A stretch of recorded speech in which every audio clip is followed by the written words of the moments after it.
మెదక్ జిల్లాలో ఏపీ పిల్లలు ఎంతో మంది స్కూల్ బస్సు వెళ్తుంటే ట్రైన్ కొట్టేసిన పరిస్థితి. 18 మంది 32 మంది పిల్లలు ప్రయాణిస్తుంటే 18 మంది పిల్లలు చనిపోయారు. దీని సంతాపంగా ఏపీ ఇవాళ మౌన ప్రదర్శన చేస్తుంది. ఇక్కడ మాట్లాడు. ఇవాళ చాలా బాధాకరమైనటువంటి విషయం మనం చూసాము. మెదక్ జిల్లాలో స్కూల్ బస్సుని ట్రైన్ చేసినటువంటి పరిస్థితి. ఇది చాలా బాధాకరమైనటువంటి విషయం. దీనికి సంతాపం తెలియజేస్తూ అఖిల భారతీయ విద్యార్థి పరిషత్ ఏబీవీపీ, భారతీయ జనతా యువ మోర్చా బీజేవైఎం రెండూ కూడా కలిసి ఈరోజు ఆ యొక్క పిల్లల యొక్క ఆత్మకు శాంతి కలగాలని సంతాపం తెలియజేస్తున్నాము. అదేవిధంగా అయితే బస్సు డ్రైవర్ ఎవరైతే ఉన్నారో, అదేవిధంగా స్కూల్ యాజమాన్యం ఏదైతే ఉందో, బస్సు డ్రైవర్ల మీద వాళ్ళకి సరైనటువంటి లైసెన్సులు ఉన్నాయా లేదా, వాళ్ళకి మినిమం క్వాలిఫికేషన్ ఉందా లేదా అనేది గుర్తించుకొని వాళ్ళకి ఉద్యోగాలు డ్రైవింగ్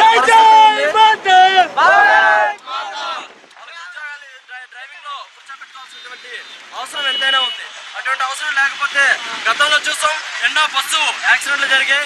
నేడు ఒక డ్రైవర్ నిర్లక్ష్యం వల్ల కూడా నేడు 18 మంది విద్యార్థులు అమాయకమైనటువంటి పసి పిల్లలు ప్రాణాలు కోల్పోయినటువంటి పరిస్థితి. అఖిల భారతీయ విద్యార్థి పరిషత్ ఏబీవీపీ తరఫున మరియు భారతీయ జనతా యువ మోర్చా బీజేవైఎం తరఫున మేము ఒకటే డిమాండ్ చేస్తూ ఉన్నాం. ఏదైతే స్కూల్ యాజమాన్యం ఏదైతే ఉందో ఆ యొక్క స్కూల్ యాజమాన్యం మీద వెంటనే చర్యలు తీసుకోవాలి. స్కూల్ యాజమాన్యాల రాష్ట్రంలో ఉన్నటువంటి విద్యా సంస్థలన్నిటికీ అందరూ కూడా వాళ్ళ స్కూల్ బస్సులు ఏవైతే ఉన్నాయో ఆ యొక్క స్కూల్ బస్సులు నడిపేటువంటి డ్రైవర్లు సరైన ట్రాఫిక్ రూల్స్ పాటిస్తున్నారా లేదా, వాళ్ళకి మినిమం క్వాలిఫికేషన్ ఉందా లేదా, లైసెన్సులు సరిగా ఉన్నాయా లేవా, అలాగే ఉన్నాయా లేవా అనేది గుర్తించి వాళ్ళకి ఉద్యోగాలు ఇవ్వాల్సిందిగా కోరుతున్నాం.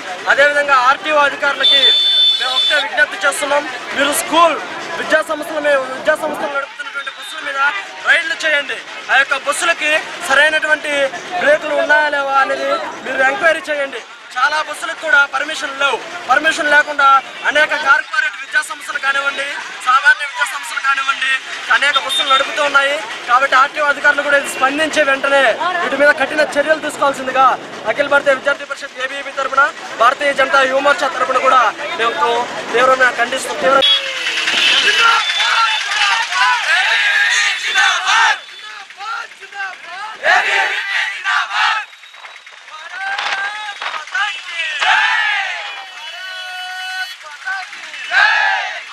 పడిపోయాడు అంట ముందుకి.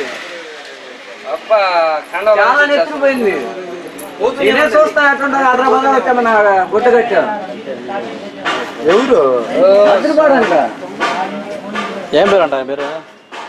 ఏ పేరు మనకు తెలియదు. మద్రిపాడు ఆ ఊరోళ్ళు వస్తే మద్రిపాడు ఎంతమంది కొడుకు అని చెప్పని అంటున్నాను.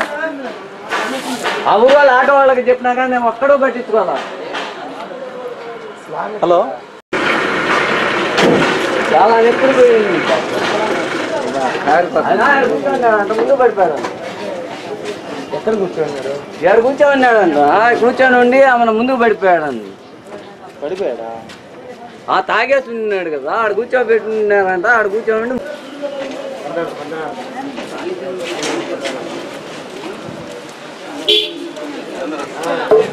చాలా నెత్తుకుపోయింది. అప్పటికే అదంతా వచ్చింది. గడిగేసాను.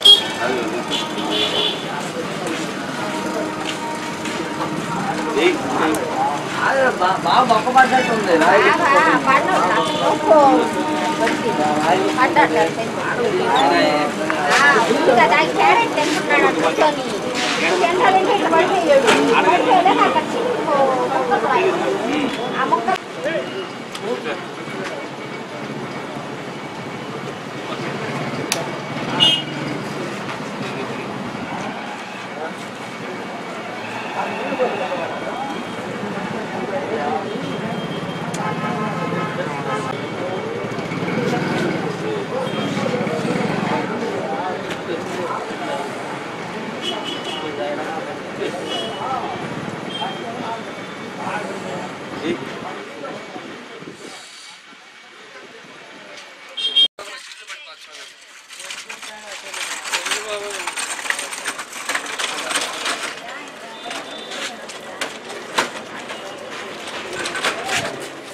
బస్సులో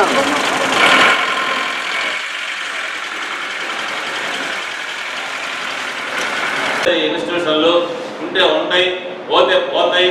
ఆంధ్రప్రదేశ్ ఇదే నిర్ణయంతో ఉంటుంది. నవ్యాంధ్రప్రదేశ్లో కూడా 7 విద్యా సంస్థలుగా చోటు లేదు అని తీర్మానించారు. ఎందుకని మొత్తం కోస్తా ఏరియాలో మీరు గమనించినట్టుగానైతే స్టాల్ వార్డ్స్ గా ఉండేటటువంటి వాళ్ళందరూ 7 విద్యా సంస్థల నుంచి వచ్చిన వాళ్ళు. బ్రహ్మాండమైనటువంటి విద్యా సంస్థలు మహావృక్షాలు లాంటి ఈ ప్రాంతంలోనే ఉన్నాయి. మీరు కట్టబోతున్నటువంటి నడి బొడ్డు అని చెప్పబోతున్నటువంటి రాష్ట్ర రాజధాని నగరంగా చెప్పబడే గుంటూరు నగరంలో ఈ మాత్రం విద్యాగంధం అభ్యుందనంటే 7 విద్యా సంస్థల వల్ల, 7 కాలేజీల వల్ల మాత్రమే. బహుశా ఈ రోజు మంత్రి పదవులు ఎలగబెడుతున్న వాళ్ళు కూడా గుంటూరు ఏరియాల నుంచి ఎక్కువ మంది అక్కడ చదువుకున్న వాళ్ళే అయి ఉంటారు. కాబట్టి ఒక ప్రధానమైన కేంద్రంగా మీరు ఇతర అభివృద్ధికి ఏదైతే ఎన్నుకున్నారో అది విద్యాగంధానికి కూడా ప్రధానమైన కేంద్రము, 7 విద్యా సంస్థలకు కూడా ప్రధానమైనటువంటి కేంద్రము. కాబట్టి ఆ ప్రాధాన్యాన్ని దయించి స్వర్ణాంధ్రదేశంలో పోగొట్టుపాకండి, నిలబెట్టండి అని చెప్పి గట్టిగా అడగాలని చెప్పి అనుకుంటా ఉన్నాం. అందువల్ల రిషిడ్యూల్ ఆంధ్రప్రదేశ్లో ఎడ్యుకేషన్ సంబంధించిన శ్వేతపత్రం ఇంకా విడుదల కాదు. అలా తయారైందో లేదో నాకు కూడా ఇంకా తెలియదు. కానీ చంద్రబాబు నాయుడు గారు ఏమన్నారంటే, మేము మనం పోయినప్పుడు సార్ ఈ విద్యారంగం గందరగోళంగా ఉంది, మీరు కొంచెం కూర్చొని మాతో మాట్లాడాలా, ఒక చిన్న కమిటీ పెట్టండి, లేకపోతే మీరే ఒక సమావేశం సీరియస్గా జరపండి, మేము కూడా వస్తామని అంటే ఆ రోజు ఆయన ఏమన్నాడనంటే ఈ నెల 7వ తేదీన బాలసుబ్రహ్మణ్యం గారు మీరు ఒక పత్రం ఒకటి తయారు చేయండి, దాంట్లో స్పష్టంగా కొన్ని మీ సూచనలు మీరు చేయండి, దాన్ని ఆధారంగా చేసుకుని ఒక మీటింగ్ నేను పెడతాను, గాలిలో పెట్టేందుకు అని ఆయన అన్న కూడా అన్నాడు. ఆ మేరకు మేము కూడా ఆ ప్రయత్నంలో ఉన్నాం. ఒకసారి బడ్జెట్ సమావేశం జరిగే నాటికి అటువంటిదేదో మేము స్థూలంగా ఒకటి తయారు చేసి చర్చకు పెట్టమని అడుగుతాం. అందులో ఓనమాలు తెలిసిన వాడికైనా మేము పెట్టబోయే దాంట్లో ప్రధానమైంది 7 విద్యా సంస్థలను బతికించండి. ఇదేదో ఎంప్లాయీస్ కోసం యూటీఎఫ్లో మీరు అందరూ సభ్యులు కాబట్టి, మాకంతా ఓటర్లు కాబట్టి మేము ఈ పని చేయడం లేదు. ఒక పాలసీగా గుజరాత్ ప్రభుత్వం ఒక సందర్భంలో ఒక నిర్ణయం చేసింది. ఏమి నిర్ణయం చేసిందని అంటే అసలుకి 7 విద్యా సంస్థలు మనకు అక్కర్లేదు, మొత్తం 7 విద్యా సంస్థల్లో ఉన్న స్టాఫ్ అందరినీ గవర్నమెంట్కి పంపించేస్తే అప్పుడు నేను ఒకసారి గుజరాత్కి వెళ్ళాను. ఏదో మా శాసన మండలి శాసనసభ కమిటీలో సభ్యుడిగా అక్కడికి వెళితే అక్కడ ఉన్న స్పీకర్ ఈ శుభార్త మొదలు చెప్పాడు. అవును సార్ ఏం వ్యతిరేకత రాలేదా అని అంటే ఆయన చమత్కారంగా ఒక మాట అన్నాడు, ఇది ఏ వ్యతిరేకత వస్తుందయ్యా, మీ టీచర్లు ఏమో లక్షణంగా గవర్నమెంట్కి పోయినామని ఆనందపడుతూ వెళ్తుంది, మేనేజ్మెంట్లు ఏమో లక్షణంగా ఓన్లన్నీ మా చేతికి వచ్చేసినాయని సంతోషపడి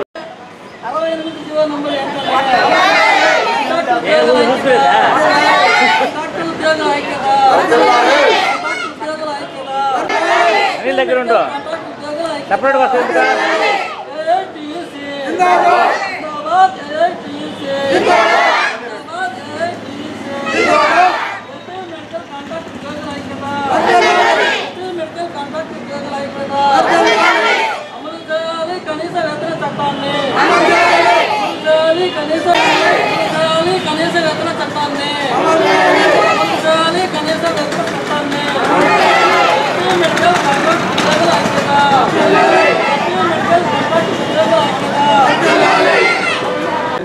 నా పేరు బండి సరోజిని, ఈ ఊరే. ఇక్కడ ఆయమ్మగా పనిచేస్తున్నాము. ఇక్కడ చాలా శానిటేషన్ గురించి పనిచేస్తున్నాము. మాకు ఇది 3వ నెల జరుగుతుంది, జీతాలు ఏమో లేవు. 15 ఏళ్ళ నుంచి చేస్తున్నాము. 15 ఏళ్ళ నుంచి చేస్తున్నాము. ఇప్పుడు ఇక్కడేమో మాది జీతాలు ఏమో 3 నెలల నుంచి, ఇది 3వ నెల జరుగుతుంది, జీతాలు ఇవ్వట్లేదు. అడిగితే ఇష్టం అంటున్నారు. మాకు 7,000 6,000 చిల్లర ఇవ్వాల్సి ఉంటే మాకు 3,000 చిల్లర ఇస్తున్నారు. ఏ నెలకు ఆ నెలకు కూడా ఇవ్వట్లేదు. బాడీ ఇంట్లో ఉండే బాడీ ఇంట్లో వాళ్ళు కూడా తరిగి అవుతున్నారు. అన్నం తెచ్చుకోకుండా ఒట్టి టిఫిన్లు తెచ్చుకుని నీళ్ళు తగ్గిపోతున్నాం. కొంతమంది జరుగుబాట్లేదు. కూరగాయలు కొనే వల్ల లేదు, బియ్యం కొనే వల్ల లేదు. అసలు మా బోటోళ్ళమి బతకలేమో కూడా అర్థం కావట్లేదు. ఇక్కడికి వచ్చేది ఊరికే ఎంతమందిని అడిగినా ఏం చేసినా సార్ వాళ్ళు రాందే మేమేం చేసామని పెద్ద సార్లు అంటున్నారు. మా పరిస్థితి చెప్పదరం కావట్లేదు సార్. మేమేమంటే కాసుకొని ఉండమే కానీ 10 ఏళ్ళ నుంచి చేస్తున్నామే కానీ మాకు 15 ఏళ్ళ నుంచి చేస్తున్నాం, మాకు జీతాలు ఏమో లేవు. దయచేసి మాకు కొంచెం జీతం ఇవ్వాలని మరీ అడుగుతా ఉన్నాం సార్. నాయకుల పిలుపు మేరకు 25వ తేదీ ఆంధ్రప్రదేశ్లోని అన్ని హాస్పిటల్ ముందు ధర్నా చేయడం జరుగుతుంది. ఈ ధర్నా మేము చేరిన 15 సంవత్సరాలలోపు జీవో ప్రకారం ఏ రోజు కూడా మేము జీతం తీసుకున్న పాపాన బాలేదు.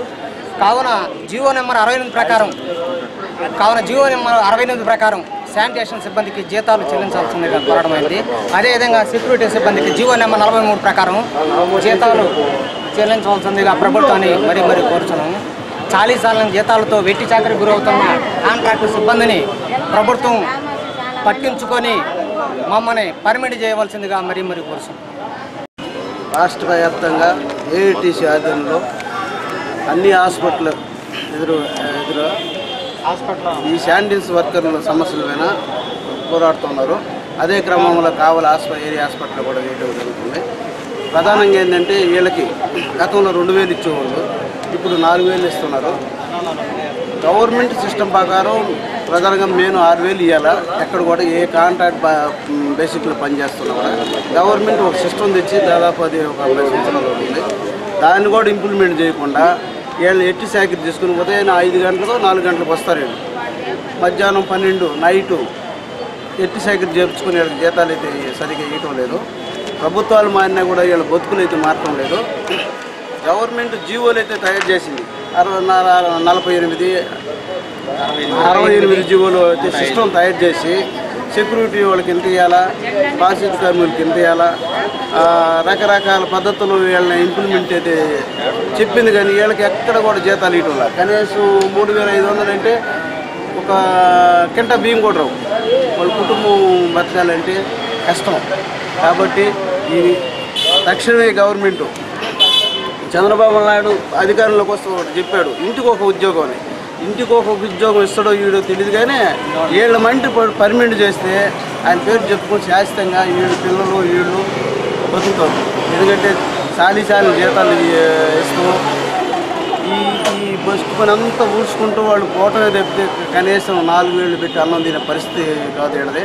నిజంగా ఆయనకి చిత్తశుద్ధి ఉంటే ప్రతి రాష్ట్ర వ్యాప్తంగా అన్ని హాస్పిటల్లో రెగ్యులర్ పనిచేసే వాళ్ళు సెక్యూరిటీని కానీ శానిటైజర్లో పనిచేసే కానీ మెడికల్ సిబ్బంది కానీ అవుట్ సోర్సింగ్లో పనిచేసేవాళ్ళు కానీ వీళ్ళందరినీ పర్మిట్ చేస్తే ఆయన ఇంటికి ఒక ఉద్యోగం ఇచ్చినట్టు 3 భాగాలు ఇంకొక భాగం ఉంటుంది. ఆ భాగం కూడా ఎంక్వైరీ చేస్తే ఇచ్చినట్టు ఉందైనా మొట్టమొదటి వీళ్ళ మీద దృష్టి పెట్టి వీళ్ళకి జీతాలు కనీస వేతనం 8300 వీళ్ళకి కూడా వర్తించాలని రాష్ట్ర వ్యాప్తంగా మా ఏఐటీసీ తరఫున కమ్యూనిస్ట్ పార్టీలో డిమాండ్ చేస్తూ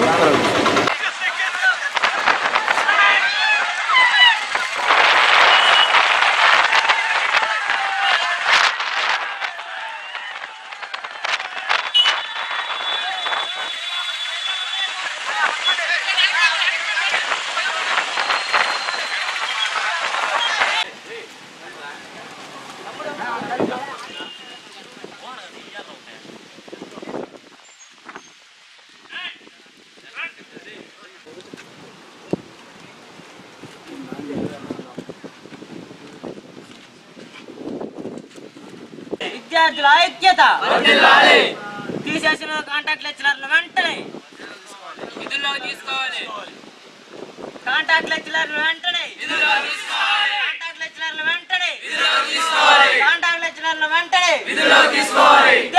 విద్యార్థుల ఐక్యత.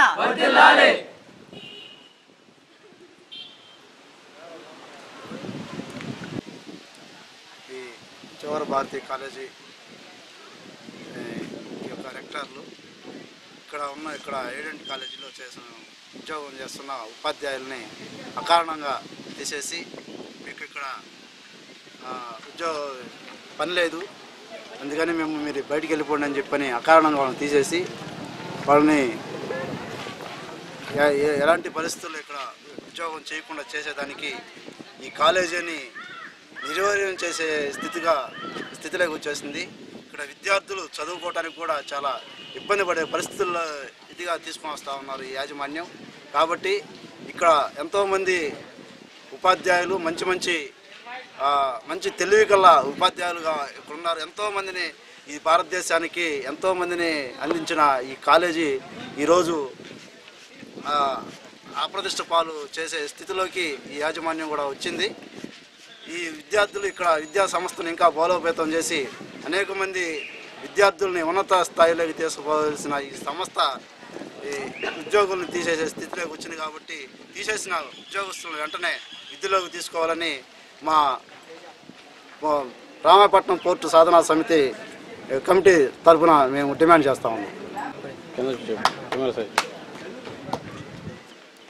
మనకు జవహర్ భారత కాలేజీలో గత కొద్ది రోజులుగా మన సుబ్బయ్య సార్ ఇక్కడ రిలే నిరాహార దీక్ష నటిస్తున్నారు. కానీ రిలే నిరాహార దీక్షను మేనేజ్మెంట్ ఎటువంటి పట్టించుకోకుండా వాళ్ళ పనుల్లో వాళ్ళు ఉంది. దాన్ని నిరసిస్తూ అన్ని విద్యార్థి సంఘాలు ఈరోజు క్లాసులు బాయ్కట్ చేసి తనకు మద్దతుగా ఇక్కడ ఈరోజు దీక్ష నిర్వహిస్తున్నారు. నమస్కారం. గత 15 రోజులుగా నేను అనేక రూపాల్లో నా నిరసన తెలియజేస్తూ వచ్చాను. అయినా యాజమాన్యం ఎటువంటి స్పందన కరువు అవుతుంది. రాను రాను యాజమాన్యం మొండి వైఖరి ఎక్కువ అవుతుంది తప్ప ఎటువంటి సానుకూల స్పందన కనిపించట్లేదు. వాస్తవానికి ఇక్కడ యాజమాన్యానికి లాభాలు రావడం లేదు, నష్టాల్లో నడుస్తున్నాయన్న చెప్పడం కారణం విద్యార్థులు లేక కాదు, వాళ్ళ మనోగతాలను వాళ్ళు అభివ్యక్తి చేయటమే. అంటే నష్టం అనేటువంటి కేవలం ఒక సాకు చూపడానికి పేపర్లో నష్టాలు చూపిస్తూ ఉన్నారు. ఇది అన్యాయం. దీన్ని మేము నిరసిస్తున్నాం. వెంటనే మమ్మల్ని విధుల్లోనికి తీసుకోవాలి. లేని పక్షంలో ఈ ఆందోళన మరింత తీవ్రతరం చేసేటువంటి అవకాశం ఉందని తెలియజేసుకుంటున్నాం. స్థానిక సంస్థలు మాకు సహకరించి ఈ ఉద్యమంలో పాలు పంచుకోవాలని, నా సహాయ సహకారాలు అందించాలని వేడుకుంటున్నాను. రాష్ట్రం మొత్తం మీద జరుగుతాన్ని మీద చేపట్టిన అంశాల వల్ల ప్రజల్లో ఎక్కువగా మేల్కొల్పు శక్తి ఎక్కువైంది. అన్ని రంగాల్లో వాళ్ళు మన మా యొక్క కన్వీనర్ గారు ఏం చెప్పారంటే హాస్టల్స్ అక్కడున్న పిల్లలకి వ్యక్తిగత పరిశుభ్రత, పరిసరాల పరిశుభ్రత గురించి చెప్పాలా. కాబట్టి ఆ అంశాన్ని చూస్తున్నాను సార్. వచ్చిన తర్వాత విజయవాడ పోతాయట. వచ్చిన తర్వాత ప్లాన్ను తయారు చేసి ఇస్తాను. మనం కార్యక్రమం పర్యావరణ కన్వీనర్ ఈ మధ్యకాలంలో పేపర్లో చాలా అంశాలు పర్యావరణ కృష్ణపట్నం వాటర్ మీద అక్కడ ఉన్న ధర్మల్ స్టేషన్ అదే పొగలగూడలో చేతపడి చేస్తానంటే అక్కడికి మేము వెళ్ళాను. అలాగే నేను ఆ బొమ్మ మీద ఉన్నటువంటి చీరలన్నీ పెరిగేస్తాను. ఏం జరుగుతుంది? ఆ నిమ్మకాయలను తీసుకొచ్చి ఏం జరుగుతుంది అక్కడ? కాబట్టి త్వరగా చేతపడకూడదు, మరణాలకు భయపడకూడదు, మూఢనమ్మకాలు నమ్మకూడదు. ఇవన్నీ లేవని చెప్పి జరిగించాలని. కాబట్టి ఇక్కడ అర్థం చేసుకోవచ్చు. అన్నింటి ప్రజల పక్షాలు పనిచేస్తుంది. ప్రజల పక్షాల సామాన్యులు మీ అందరికీ కూడా విజ్ఞానం కలిగించేవారు ఈ కార్యక్రమాలు సహకరించండి. అందరినీ కలుపుకొని కార్యక్రమాలు చేపట్టాలి. ఈ అవకాశం ఇచ్చినటువంటి కావాలని ఇప్పుడు కావల్లో మేము నిర్వహిస్తూ ఉన్నటువంటి ఇలాంటి పెద్ద కాంపిటీషన్స్ కానీ మేము చేసే కొన్ని కార్యక్రమాల్లో మాకు వినోదంగా ఉంటూ ఆర్థిక సహకారం అందించినటువంటి పట్టణంలో ప్రముఖ స్వీట్ షాప్ యజమాని బీపీఎస్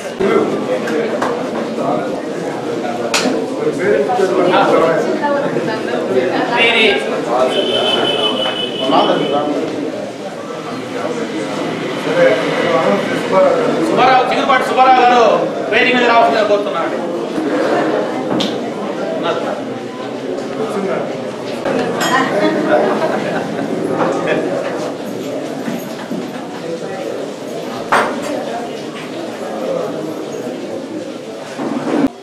రాబోయే తరాల వారికి రాబోయే విద్యార్థులు కూడా కొంచెం మార్గదర్శనం ఇవ్వడం కోసంగా బాబుని ఉన్నాయి. సో ఉండాల్సింది ముగ్గురు ఉండాలి. ప్యాసింజర్ వెహికల్లో ఆటోలో ముగ్గురే ప్రయాణించాలి, డ్రైవర్ తోటి 4. కానీ మనం 10-15 మంది వెళ్తున్నారు. వెళ్ళేటప్పుడు కూడా అమితమైన స్పీడ్తో పెట్రోల్ దొరుకుతుంది. ప్లస్ ఎక్కడ పడితే అక్కడ బండి పార్క్ చేస్తున్నారు. ఆల్రెడీ ఒక బండి ఇక్కడ రోడ్డు మీద ఆగుంది అనుకోండి, దాని పక్కన రైట్ సైడ్ మళ్ళీ ఇంకొక ఆటో ఆపుతున్నారు. సో దానివల్ల ఏమవుతుంది, రోడ్డు బ్లాక్ అవుతుంది. సో ట్రాఫిక్ చాలా అంతరాయాలు పడుతుంది. సో అందరూ అది కూడా గమనించాలి. తర్వాత తీసుకోవాలి, ఇన్సూరెన్స్ ఉండాలి. ఇవన్నీ ఎందుకున్నాయంటే అవి మా కోసం కాదు. దయచేసి డ్రైవర్ సోదరులు వినాలి. లైసెన్స్ ఉండాల్సింది డ్రైవర్స్ కి లైసెన్స్ ఉండాలి, ఇన్సూరెన్స్ ఉండాలి, వెహికల్స్ కి ఫిట్నెస్ ఉండాలి. సో ఎందుకు ఇవి లైసెన్స్ ఉన్న దాని వల్ల ఏమవుతుంది, ఏదైనా యాక్సిడెంట్ అయితే మీకు ఇన్సూరెన్స్ క్లెయిమ్ అవుతుంది. ఇన్సూరెన్స్ కూడా కట్టుండాలి. ఇన్సూరెన్స్ క్లెయిమ్ అవుతుంది. మనకేమన్నా అయినా కూడా మనకు వచ్చిన అమౌంట్ తో ఫ్యామిలీ సుఖపడుతుంది. మీరు పోయి సో దయచేసి అందరూ కూడాను లైసెన్స్లు తీసుకోవాలని చెప్పి నేను కోరుకుంటున్నాను. మరి ముఖ్యంగా ఆరోగ్యం చాలా ఇంపార్టెంట్ ఆరోగ్యం. చాలా మందికి ఐసైట్ ప్రాబ్లం ఉంటుంది, అది వాళ్ళకి తెలియదు. సైటు నీకు సరి కనపడడం లేదంటే వాళ్ళు ఒప్పుకోరు. నాకేమరా, నాకెంత 30 ఏళ్ళు 40 ఏళ్ళు నాకెందుకు వస్తుందని ఫీల్ అవుతారు చాలా మంది. సో ప్రతి 3 నెలలకు మినిమం ప్రతి 3 నెలలకు ఒకసారి డాక్టర్ గారికి వెళ్ళి ఐ టెస్ట్ చేయించుకుంటే చాలా బాగుంటుంది. పోయినసారి జనవరిలో కూడా ఇక్కడ ఐ టెస్ట్ చేసి రవాణా శాఖ మంత్రి గారి ఆదేశాల మేరకు యాక్చువల్గా ఈ రోడ్డు భద్రతా వారోత్సవాలు అనేటి దేశవ్యాప్తంగా మనం ప్రతి సంవత్సరం జనవరి 1 నుంచి 7 దాకా సహజంగా జరుపుకుంటూ ఉంటాం. ఈ సంవత్సరం మనం 25వ రహదారి రోడ్, మనకి స్వతంత్రం వచ్చి చాలా సంవత్సరాలైనా గత 25 సంవత్సరాలుగానే మనం ఈ రోడ్డు భద్రతా వారోత్సవాలు జరుపుకుంటున్నాం. అది ప్రతి సంవత్సరం దేశవ్యాప్తంగా జనవరి 1 నుంచి జనవరి 7 దాకా జరుపుకుంటాం. అది మనం అప్పుడెప్పుడో చెప్పుకున్నాం. మళ్ళా ఈ మాన్సూన్ స్టార్ట్ అవుతుంది, వర్షాలు, నదులు పొంగడం, ఆ తర్వాత వస్తే మంచు కాలం, వీటిల్లో ప్రమాదాలు చాలా ఎక్కువగా జరుగుతుంటాయి. కాలంలో కొట్టుకుపోవడం, లేకుంటే వైపర్ లేకుండా, విజిబిలిటీ లేకుండా, పొగ మంచు. అలాగే దాన్ని ఒకసారి గుర్తు చేసుకున్నాం అన్న ఉద్దేశంతో ఈ కార్యక్రమాన్ని రవాణా శాఖ మాత్రం ఓన్లీ 3 days 22, 23, 24 ఏపీఎస్ ఆర్టీసీ వాళ్ళు ఈ నెల 21 నుంచి 28 దాకా యాక్సిడెంట్ ఫ్రీ వీక్ అని వాళ్ళు ఆర్గనైజ్ చేస్తున్నారు ఏపీఎస్ ఆర్టీసీ వాళ్ళు.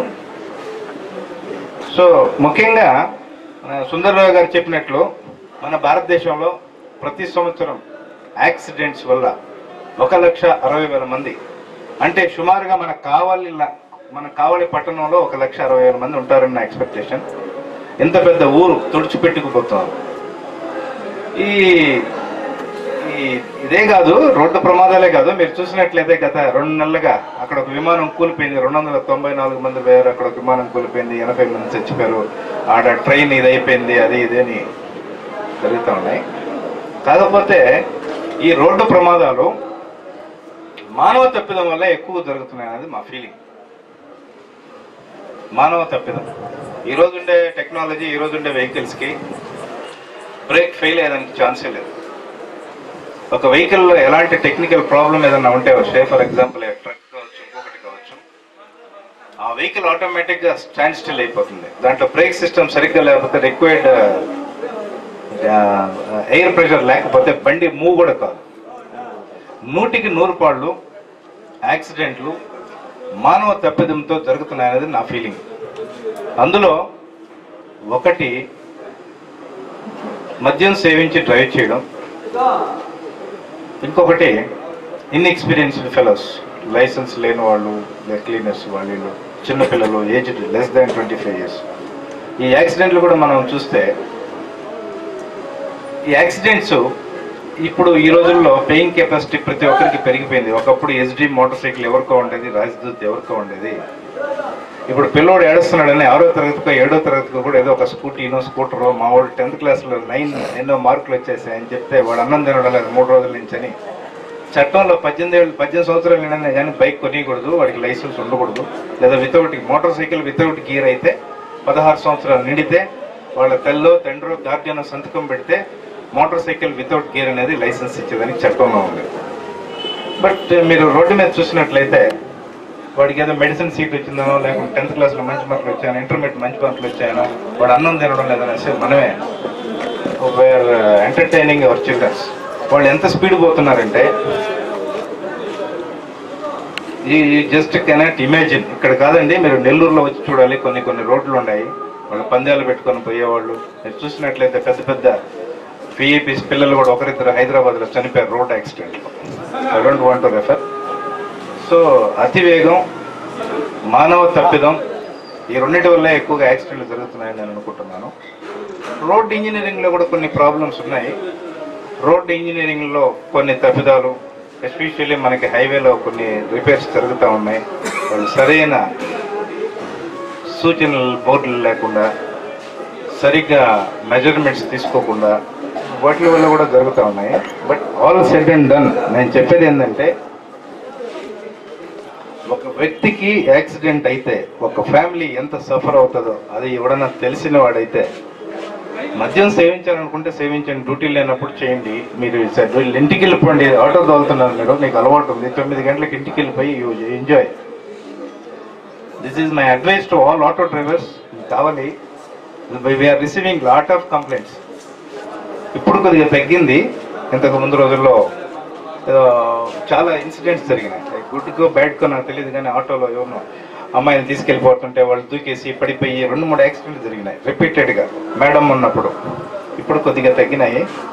ఫీలింగ్ ప్రజల్లో ఉండకూడదు.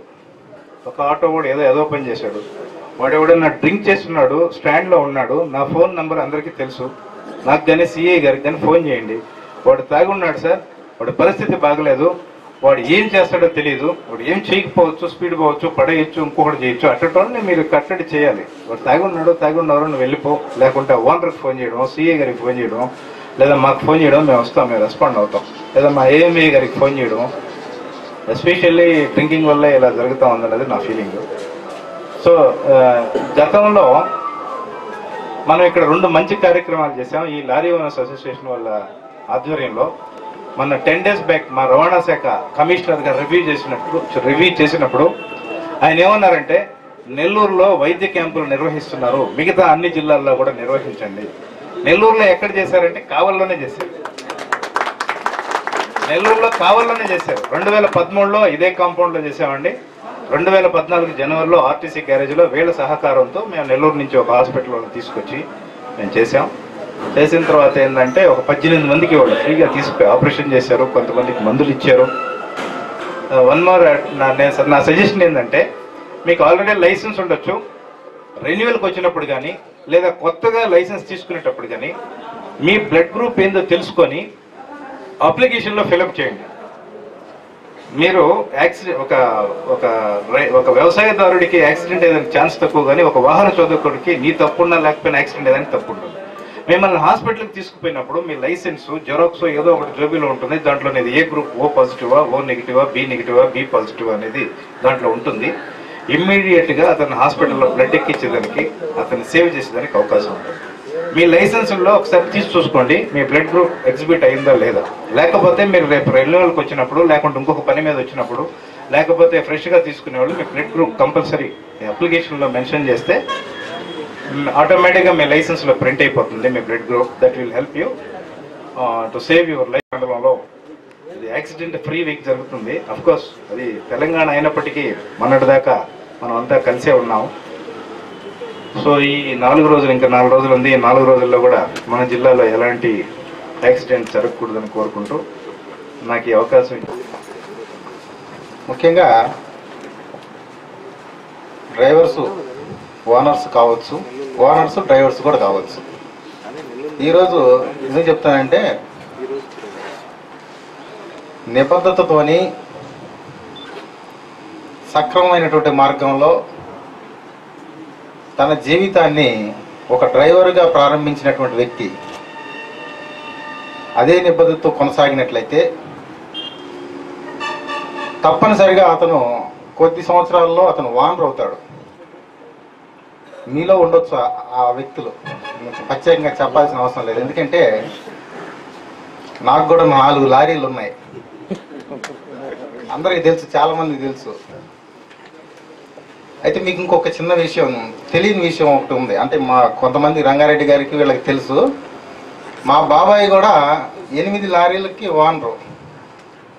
అయితే ఆయన బాగా, అంటే నేను బయట ఎక్కడో చెప్పట్లేదు, మా ఇంట్లో జరిగిన సంఘటనలే చెప్తున్నాను. 8 లారీల ఓనర్ మా బాబాయి బాగా డ్రింక్ చేస్తాడు, విపరీతంగా తాగుతూ ఉంటాడు, చాలా వ్యసనాలు ఉన్నాయి, కాకాట ఆడతాడు, ఇంకా వేరే అదర్ యాక్టివిటీస్ చేస్తాడు, డ్రైవింగ్ చేస్తాడు, ఇంకా అన్నీ చేస్తుంటాడు. 8 లారీలు మొత్తం ఒకటొకటి అమ్మేసుకుంటూ పోయాడు. ఒక్క లారీ కూడా లేదు, అప్పుల పాలై ఉన్నాడు. పరిస్థితి చాలా దారుణమైనటువంటి పరిస్థితిలో ఉన్నాడు. అతను 8 లారీల ఓనరు, ఇంతమందిని చాలా మందిని కమాండ్ చేసి ఒక సెక్రటరీగా, అసోసియేషన్కి సెక్రటరీగా ఉన్నటువంటి ఒక ఓనరు, ఇంకొకళ్ళ దగ్గర వేరే వృత్తి తెలియదు ఆయనకి. ఆయన చిన్నప్పటి నుంచి కూడా అదే ఫీల్డ్లో ఉన్నాడు, ఇంకా వేరే పనిలోకి వెళ్ళలేకపోయాడు. కానీ మనసు చంపుకొని ఇంకొకళ్ళ దగ్గర డ్రైవింగ్ చేయలేక, డ్రైవర్గా వెళ్ళలేక, బయటికి చెప్పుకోలేక బాధపడుతూ ఉంటే ఇక నాకు ఆ విషయం తెలిసి నేను ఇప్పుడు నా లారీ మీదనే నా దగ్గరే డ్రైవర్గా ఉన్నాడు. అంటే 8 లారీల ఓనరు ఏ రకమైనటువంటి పరిస్థితికి వచ్చాడో చూడండి ఒకసారి. వాళ్ళ పిల్లలు, ఆడపిల్లలు అయితే 3 ఆడపిల్లలు, ఎటువంటి పరిస్థితి నుంచి ఎటువంటి పరిస్థితికి వచ్చాడు. అలాగే చాలామంది ఉన్నారు డ్రైవర్గా వృత్తి ప్రారంభించి చక్కగా అందరికీ అనుకూలంగా ఉండి, ఓనర్స్తోని సత్సంబంధాలతో ఉండి, ఎటువంటి వ్యసనాలు లేకుండా చక్కగా తన వృత్తి మీద కాన్సన్ట్రేషన్తో చేసినటువంటి వాళ్ళు, సొంతంగా లారీలు కొనుక్కున్న వాళ్ళు కూడా ఉన్నారు. మన ఈ యొక్క లారీ అసోసియేషన్లో కూడా ఉన్నారు. నేను వచ్చినప్పుడల్లా అడుగుతూ ఉంటాను, ఎందుకంటే నాకు ఆ రకమైనటువంటి మీతోని చాలామంది పోలీసులు అంటే లారీల వాళ్ళని, ఓనర్స్ని కానీ డ్రైవర్స్ని కానీ కొంచెం ఇదిగా చూస్తారు. కానీ నేను చిన్నప్పటి నుంచి మా కుటుంబంలో కూడా అలా ఉన్నది కాబట్టి ఆ రకమైనటువంటి అటాచ్మెంట్ ఎక్కువగా నేను చాలా సందర్భాల్లో మన అసోసియేషన్కి నేను రావడం జరిగింది. మీ అందరి గురించి మాట్లాడటం కానీ, అలాగే ప్రెసిడెంట్ గారితో కానీ డిస్కస్ చేయటం ఇవన్నీ కూడా చేస్తూ ఉంటారు రెగ్యులర్గా. నేను ఏది ఏమైనప్పటికీ ఇప్పుడు చంద్రశేఖర్ రెడ్డి గారు చెప్పారు, సుందరరావు గారు కూడా చెప్పారు. ముఖ్యంగా డ్రైవర్స్ పాటించాల్సినటువంటి ముఖ్యమైనటువంటి అంశాలు: 1, డ్రింక్ చేయకూడదు. 2, సెల్ ఫోన్లో మాట్లాడకూడదు. ఎప్పుడంటే డ్రైవింగ్ చేసేటప్పుడే నేను చెప్పేది, సెల్ ఫోన్లో మాట్లాడకూడదు. 3వది, లైసెన్స్ అనేది ఖచ్చితంగా కలిగి ఉండాలి. ఇప్పుడు ఈ 3 గురించి చెప్పాలంటే, 1, మద్యం సేవించినప్పుడు 3వ వ్యక్తి బయటకు వస్తాడు. మీ అందరికీ తెలిసిన విషయమే. అంటే మామూలుగా ఉన్నప్పుడు బాగా మాట్లాడతాడు, ఎదుటివాడిని గుర్తుపడతాడు. ఎప్పుడైతే 2 పెగ్గులు పడిపోయినాయో ఆటోమేటిక్గా ఆ మైండ్, ఆ మనసు అనేది కాన్సన్ట్రేషన్లో ఉండదు, మెదడు మొద్దుబారిపోద్ది. ఆటోమేటిక్గా ఇక అతనికి 1 అయిపోయింది, 2 అయిపోయింది, 3 అయిపోయింది, స్టేజ్ దాటిపోయింది. స్టేజ్ దాటిపోయినప్పుడు ఆటోమేటిక్గా కాన్సన్ట్రేషను. ఇప్పుడు నేను ఒక ఉదాహరణ ఏంటంటే, రీసెంట్గా మన బోగోలు వాళ్ళు ఎక్కడి నుంచి వస్తున్నారంటే బెంగాల్ నుంచి వస్తున్నారండి, కలకత్తా నుంచి వస్తున్నారు. ఒక లారీ డ్రైవరు ప్లస్ క్లీనరు. పేపర్లో కూడా చూసే ఉంటారు, పోయిన నెలలోనే అరెస్ట్ చేశారు. వస్తూ ఉన్నారు, అక్కడి నుంచి లోడ్ తీసుకొని వస్తూ ఉన్నాడు. ఈ క్లీనరు ఆపిన కాడల్లా క్లీనర్ తప్పని దిగటం. మనకి మంచినీళ్ళు షాపులు అయితే దొరకవు, కానీ దారి పొడుగుతా ఈ షాపులు మాత్రం రెగ్యులర్గా ప్రతి ఒక్క 5 కిలోమీటర్లు 10 కిలోమీటర్లు మాత్రం గ్యారెంటీగా ఒకటి ఉంటుంది. సో ఆగిన కాడల్లా ఆపురా, నాకు మూత్రం వస్తుంది అంటాడు. దక్కను దిగేసి టప్పను పోయేసి 2 పెగ్గులు వేసేసుకుంటా ఉన్నాడు. ఎవరు? క్లీనరు. అంటే దారి పొడుగుతా తాక్కుంటా బాగా ఇసికిస్తా ఉన్నాడు. ఇసికిస్తా తాగి అట్టాగా బోగోలు దగ్గరికి వచ్చేవరకు టక్కమని మన చంద్రబాబు నాయుడు గారి ప్రమాణ స్వీకారోత్సవం రోజే ఇది జరిగిన సంఘటన. మేమంతా కూడా దారిలో బందోబస్తులోనే తిరుగుతూ ఉన్నాం. అక్కడికి వచ్చేసి వారికి మళ్ళీ ఆపి మళ్ళీ ఇంకో రౌండ్ అయిపోయాడు. వీళ్ళకి బాగా తెక్కరైపోయి చిన్న కర్ర తీసుకొని ఆడి దగ్గర ఉంటాయి కదా, మీకు లారీ లోపల చిన్న ముద్దులు ఉంటాయి కదా, ఆ కర్ర తీసుకొని గొడవపడి అరుచుకొని కొట్టాడు. ఒక దెబ్బ వేసేసి ఇంకొక డ్రైవర్ కూడా ఉన్నాడు. ఇద్దరు కలిసి వాడిని కాళ్ళు చేతులు పెట్టి ఆడిచ్చారు, ఇట్లా కిందకి పైకి నేల గుద్దుకున్నాడు. అతను అపస్మారక స్థితికి వెళ్ళిపోయాడు. కారణం ఏంటంటే తాగి ఉన్నవాడిని ఒక చిన్న దెబ్బ కొట్టినా కూడా ఒక్కోసారి అన్కాన్షియస్కి వెళ్ళిపోతాడు. అది చావాల్సినటువంటి దెబ్బ కాకపోయినా కూడా ఆ తాగి ఉండటం వల్ల అన్కాన్షియస్ స్టేజ్కి వెళ్ళిపోయాడు. పెద్ద దెబ్బ కాదు అది, యాక్చువల్గా పెద్ద చచ్చిపోయేటువంటి కత్తిపోట్లు కాదు, ఏం కాదు. అటు ఎక్కువగా తాగి ఉండటం వల్ల అన్కాన్షియస్ స్టేజ్కి వెళ్ళిపోయాడు అని ఇమ్మీడియట్లీగా మన ఆటో వాళ్ళే, బోగోలు ఆటో వాళ్ళు అక్కడ ఉన్నారు. వాళ్ళందరూ కూడా అయిందని చెప్పేసి పట్టుకొని వాడిని తీసుకొచ్చి హాస్పిటల్ తీసుకొచ్చే లోపు చచ్చిపోయాడు. జరిగినటువంటి సంఘటన సిల్లీగా అనిపిస్తుంది, కానీ అది మర్డర్. అది ఇప్పుడు ఆ మర్డర్ కేసులు ఇప్పుడు మన సబ్ జైల్లోనే ఉన్నారు. ఇప్పుడు ఆ డ్రైవర్లు ఇద్దరు కూడా ఈ జబ్బులేనే కావాలి సబ్ జైల్లోనే ఉన్నారు. నేనే అరెస్ట్ చేశాను, ఇంకా బెయిల్ రాలేదు. సో ఏంటంటే ఇట్లాంటి చిన్న సంఘటనలు తాగటం వల్ల ఆ రకమైనటువంటి ప్రమాదాలు అనేది కోరి తెచ్చుకున్న వారు అవుతూ ఉన్నాం. ఉదాహరణకి ఇంకోటి, మన కలిగిరిలో నేను చేస్తా ఉన్నప్పుడు కలిగిరిలో కూడా ఒక అతను ఆటో డ్రైవరు ఫుల్గా తాగి ఉన్నాడు. రాత్రి 11 గంటలప్పుడు స్వేయంగా డ్రైవ్ చేసుకుంటూ వెళ్తా ఉన్నాడు. మందు తాగాడు, ఫుల్గా తాగాడు, మళ్ళీ మందు కోసం వెళ్తా ఉన్నాడు. ఈ స్పీడ్గా వెళ్ళే సమయంలో ఈ ఆటో ఏమట్లా ఉంటుందో వాడు మళ్ళీ లుంగి కట్టుకొని ఉన్నాడు. తప్పున అది ఒక రాయో గుంట ఉంది మొత్తం మీద కింద. ఆ టైంలో వాడికి ఆ గుంటని అబ్జర్వ్ చేసేటువంటి కాన్షియస్లో లేడు, కనిపించదు కదా. మసకబారి తాగిన వాడికి ఎట్లా ఉంటుందంటే కొంచెం మబ్బుగా మసకగా ఉంటుంది. మీకు తెలిసింది, చాలా మందికి తెలిసిందే, నేను చెప్పేది కాదు. క్లియర్గా క్లారిటీగా ఎదుటిన్నాడు సుబ్బారావు అప్పారావు అని కూడా చెప్పలేము, అంటే కొంచెం డోస్ ఎక్కువైతే. అయితే ఈ రోడ్డు మీద వెళ్తా ఉన్నాడు, ఇది కొండాపురం రోడ్లో. పక్కన గుంట దగ్గర మీద పడిపోయి ఎగిరి టప్పని ఇట్లా తిరిగి పడిపోయింది. ఆ తిరిగి పడిపోయినప్పుడు వీడు కింద పడ్డాడు, వాడి మీద ఆటో పడింది. మనిషి కింద పడ్డాడు, పైన ఆటో పడింది. ఆటో పడి చనిపోయాడు. అరగంట దాకా ఎవరో ఆ దారిన, ఎందుకంటే 11 అయింది కాబట్టి మెయిన్ రోడ్డు కాదు కదా అది, కొండాపురం రోడ్లో కొంచెం వెహికల్ మూవ్మెంట్ తక్కువగా ఉంటుంది కాబట్టి ఒక అరగంట దాకా ఎవరు అబ్జర్వ్ చేయలే. వెనక నుంచి వచ్చిన వాళ్ళు చూసి అప్పుడు హాస్పిటల్ ఎవరు చనిపోయి ఉన్నాడని చెప్పారు. సో అది కూడా సారే దానికి ఆటోకి రిక్విజేషన్లు ఇస్తాం కదా మనిషి చనిపోయినప్పుడు, సారే చేశారు దానికి. ఇంకొకటి రీసేవ్ తాగి ఉన్నాడు అతను కూడా. క్లీనర్ ఉన్నాడు, డ్రైవర్ ఉన్నాడు. డ్రైవర్ ఫుల్గా తాగి ఉన్నాడు. ఇటు ఒంగోలు నుంచి నెల్లూరు వైపు వెళ్తా ఉంది. ఇది కూడా జస్ట్ 15 రోజులు 20 రోజులు అవుతుంది, మీరు పేపర్లో చూసే ఉంటారు. ఆ బ్రిడ్జి దగ్గర నుంచి టప్మని అతను మరి ఆ డివైడర్ కనపడలేదో మరి కాన్షియస్లో ఎలా ఉన్నాడు, ఫుల్గా తాగి ఉన్నాడు. అది రోడ్డు నుంచి పక్కన ఉన్నటువంటి ఆ బ్రిడ్జి నుంచి కింద పడిపోయింది లారీ కూడా. పడే సమయంలో ఇతను ముందు పడ్డాడు, తర్వాత లారీ మీద పడింది, చచ్చిపోయాడు పాపం డ్రైవర్. ఇవన్నీ మనం ఎక్కడో జరిగినాయి చెప్పట్లే నేను, అన్నీ కూడా వాస్తవాలు, ఇక్కడ మన చుట్టూ జరుగుతున్నటువంటి సంఘటనలే. ఇంకొకటి సెల్ ఫోన్లు తీసుకుంటే సహజంగా మనం చాలామంది కూడా అసలు డ్రైవింగ్ చేసేటప్పుడు సెల్ ఫోన్ మాట్లాడకూడదు. సెల్ ఫోన్ అంటే కాన్సన్ట్రేషన్ ఉండాలి. అది అమ్మాయితో కావచ్చు, ఇంకా వేరే ఎవరితోనైనా కావచ్చు, భార్యతో కావచ్చు, ఇంకెవరితోనైనా కావచ్చు, లవర్తోనైనా కావచ్చు. ఇట్లా ఫోన్లు మాట్లాడుతూ ఉన్నప్పుడు ఏమైందంటే కాన్సన్ట్రేషన్ పోద్ది.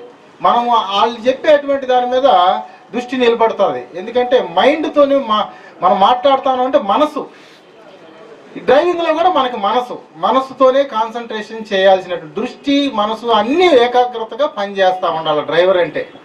మీ అందరికీ తెలిసిందే, చేతులు పనిచేయాలా, టోటల్ బాడీ పనిచేయాలా, చేతులు పనిచేయాలా, కాళ్ళు పనిచేయాలా, దృష్టి పనిచేయాలా, అలాగే సైమల్టేనియస్గా మనసు కూడా పనిచేయాలా. అప్పుడే డ్రైవింగ్ కరెక్ట్గా పర్ఫెక్ట్గా నడవగలుగుతాం.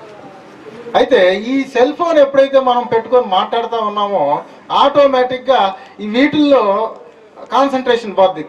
ఏది కాల్లో నుంచి అయినా కానీ, అంటే లెగ్ మూమెంట్ కానీ, హ్యాండ్స్ కానీ, ఇంకా వేరే ఏదైనా అంటే ఒక చేత్తో మాట్లాడుతూ ఉంటాం, ఒక చేత్తో స్టీరింగ్ పట్టుకుని ఉంటాం. ఎక్కువగా సెల్ ఫోన్లు మాట్లాడుతూ ఉంటే నేను ఆటో వాళ్ళని ఎక్కువగా గమనిస్తూ ఉన్నాను. ఆటో వాళ్ళు ఎక్కువగా సెల్ ఫోన్లు మాట్లాడుకుంటూ రయ్యని పోతూ ఉంటాడు. ఇటు పక్క ఒకడు కూర్చుంటాడు, ఇటు పక్క ఒకడు కూర్చుంటాడు. అది పట్టుకొని నడపడానికే స్టీరింగ్ దింపడానికి కూడా ఇబ్బందికరంగా ఉంటాడు. అటువంటి పరిస్థితుల్లో ఏదన్నా లటక్కమని ఒక గేదో లేకపోతే ఒక పందో లేకపోతే ఇంకేదైనా జంతువు అడ్డం వచ్చినప్పుడు సడన్గా బ్రేక్ వేయలేడు. ఆ తత్తరపాటుకి ఏం చేయాల్సినటువంటి పరిస్థితి అర్థం కాదు. ఈ సెల్ ఫోన్ మూడ్లో ఉంటాడు కాబట్టి ఏమి తత్తరపాటుకి చెడగలేసి గుద్దేసి అలాంటి సంఘటనలు అయితే మనకి కావలి చుట్టుపక్కల జలదంకి బిట్రగుంట ఈ 3 పోలీస్ స్టేషన్లు నా పరిధి కాబట్టి ప్రతి నెల కూడా ఒక 10 కేసులు రిపోర్ట్ అవుతూ ఉన్నాయి ప్రతి నెల. ఈ రకంగా రెగ్యులర్గా అందులో 10లో కనీసం ఒకళ్ళో ఇద్దరు చచ్చిపోతూ ఉన్నారు. సో ఈ రకమైనటువంటి సంఘటనలు సెల్ ఫోన్ల ద్వారా. అలాగే చాలామంది లైసెన్స్ లేకుండా వస్తూ ఉన్నారు. ఆటో వాళ్ళు ఎక్కువగా 60-70% ఆటో వాళ్ళు చాలామందికి అసలు ఈ లైసెన్సులు ఉంటలే. లైసెన్సులు ఇప్పుడు ఇందాక చంద్రశేఖర్ రెడ్డి గారు కానివ్వండి, సుందరరావు గారు కానీ కారణం ఏంటంటే చెప్పడం, ఈ లైసెన్స్ ఉండటం వల్ల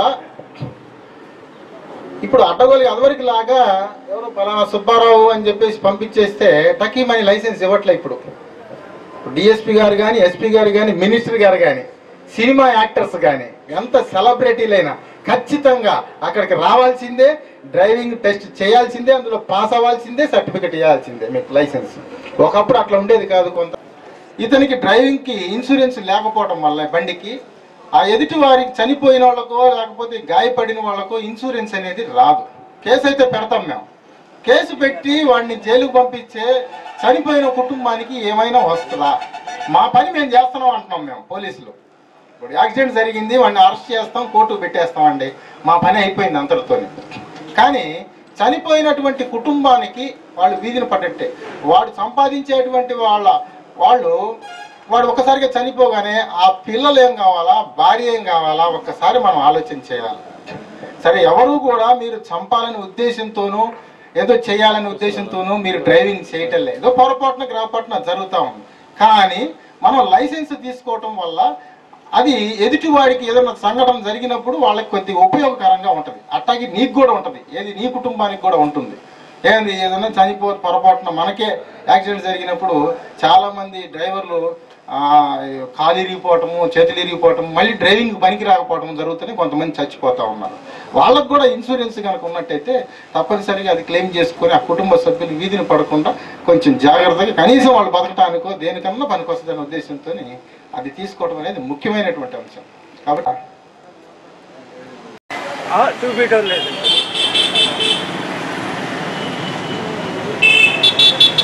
మామూలుగా చేస్తున్నామండి. మాకు వాళ్ళు చేయాల్సింది మాకు చేస్తే మాకేమి ఎంఆర్ఓ గారిని సార్ సర్వేర్ గారికి చెప్పి చేయించండి, బాడుగిళ్ళు కాడ సరిగా దొరకడం లేదు.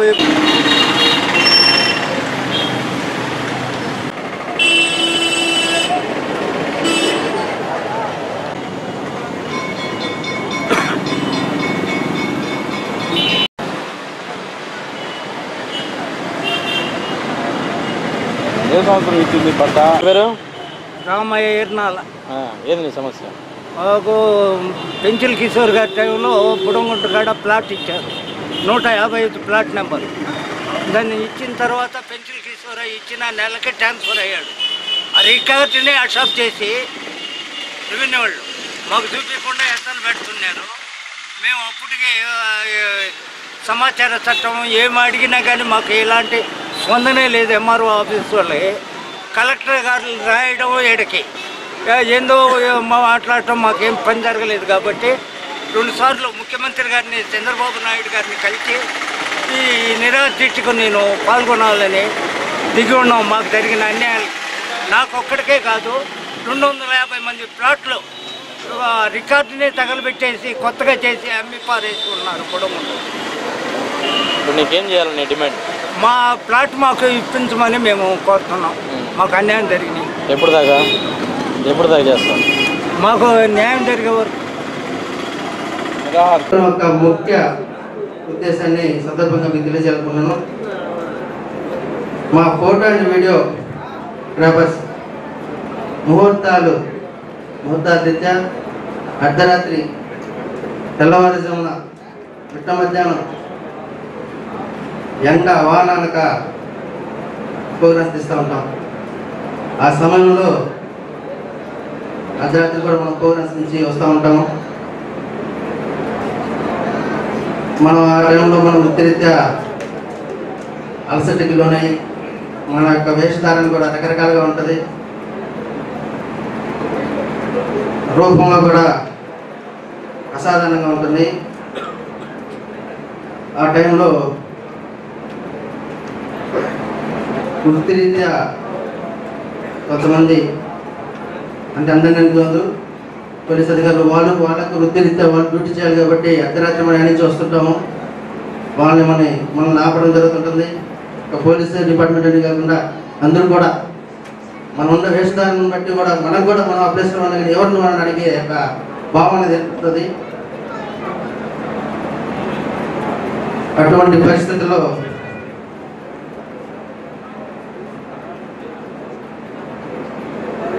ఇది తరచూ జరుగుతున్న ప్రక్రియ. ఈ సందర్భంలో మా ఫోటో అండ్ వీడియో ఆఫీసర్, మా అసోసియేషన్ సభ్యులకు ఒక భద్రతా భావం ఏర్పరచాలనే ఉద్దేశంతో ఈ ఐడి కార్డ్స్ వంటిది, ఐడి కార్డ్ వంటి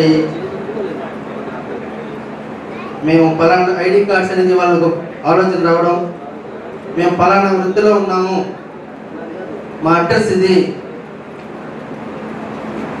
అనే ఒక భావంతో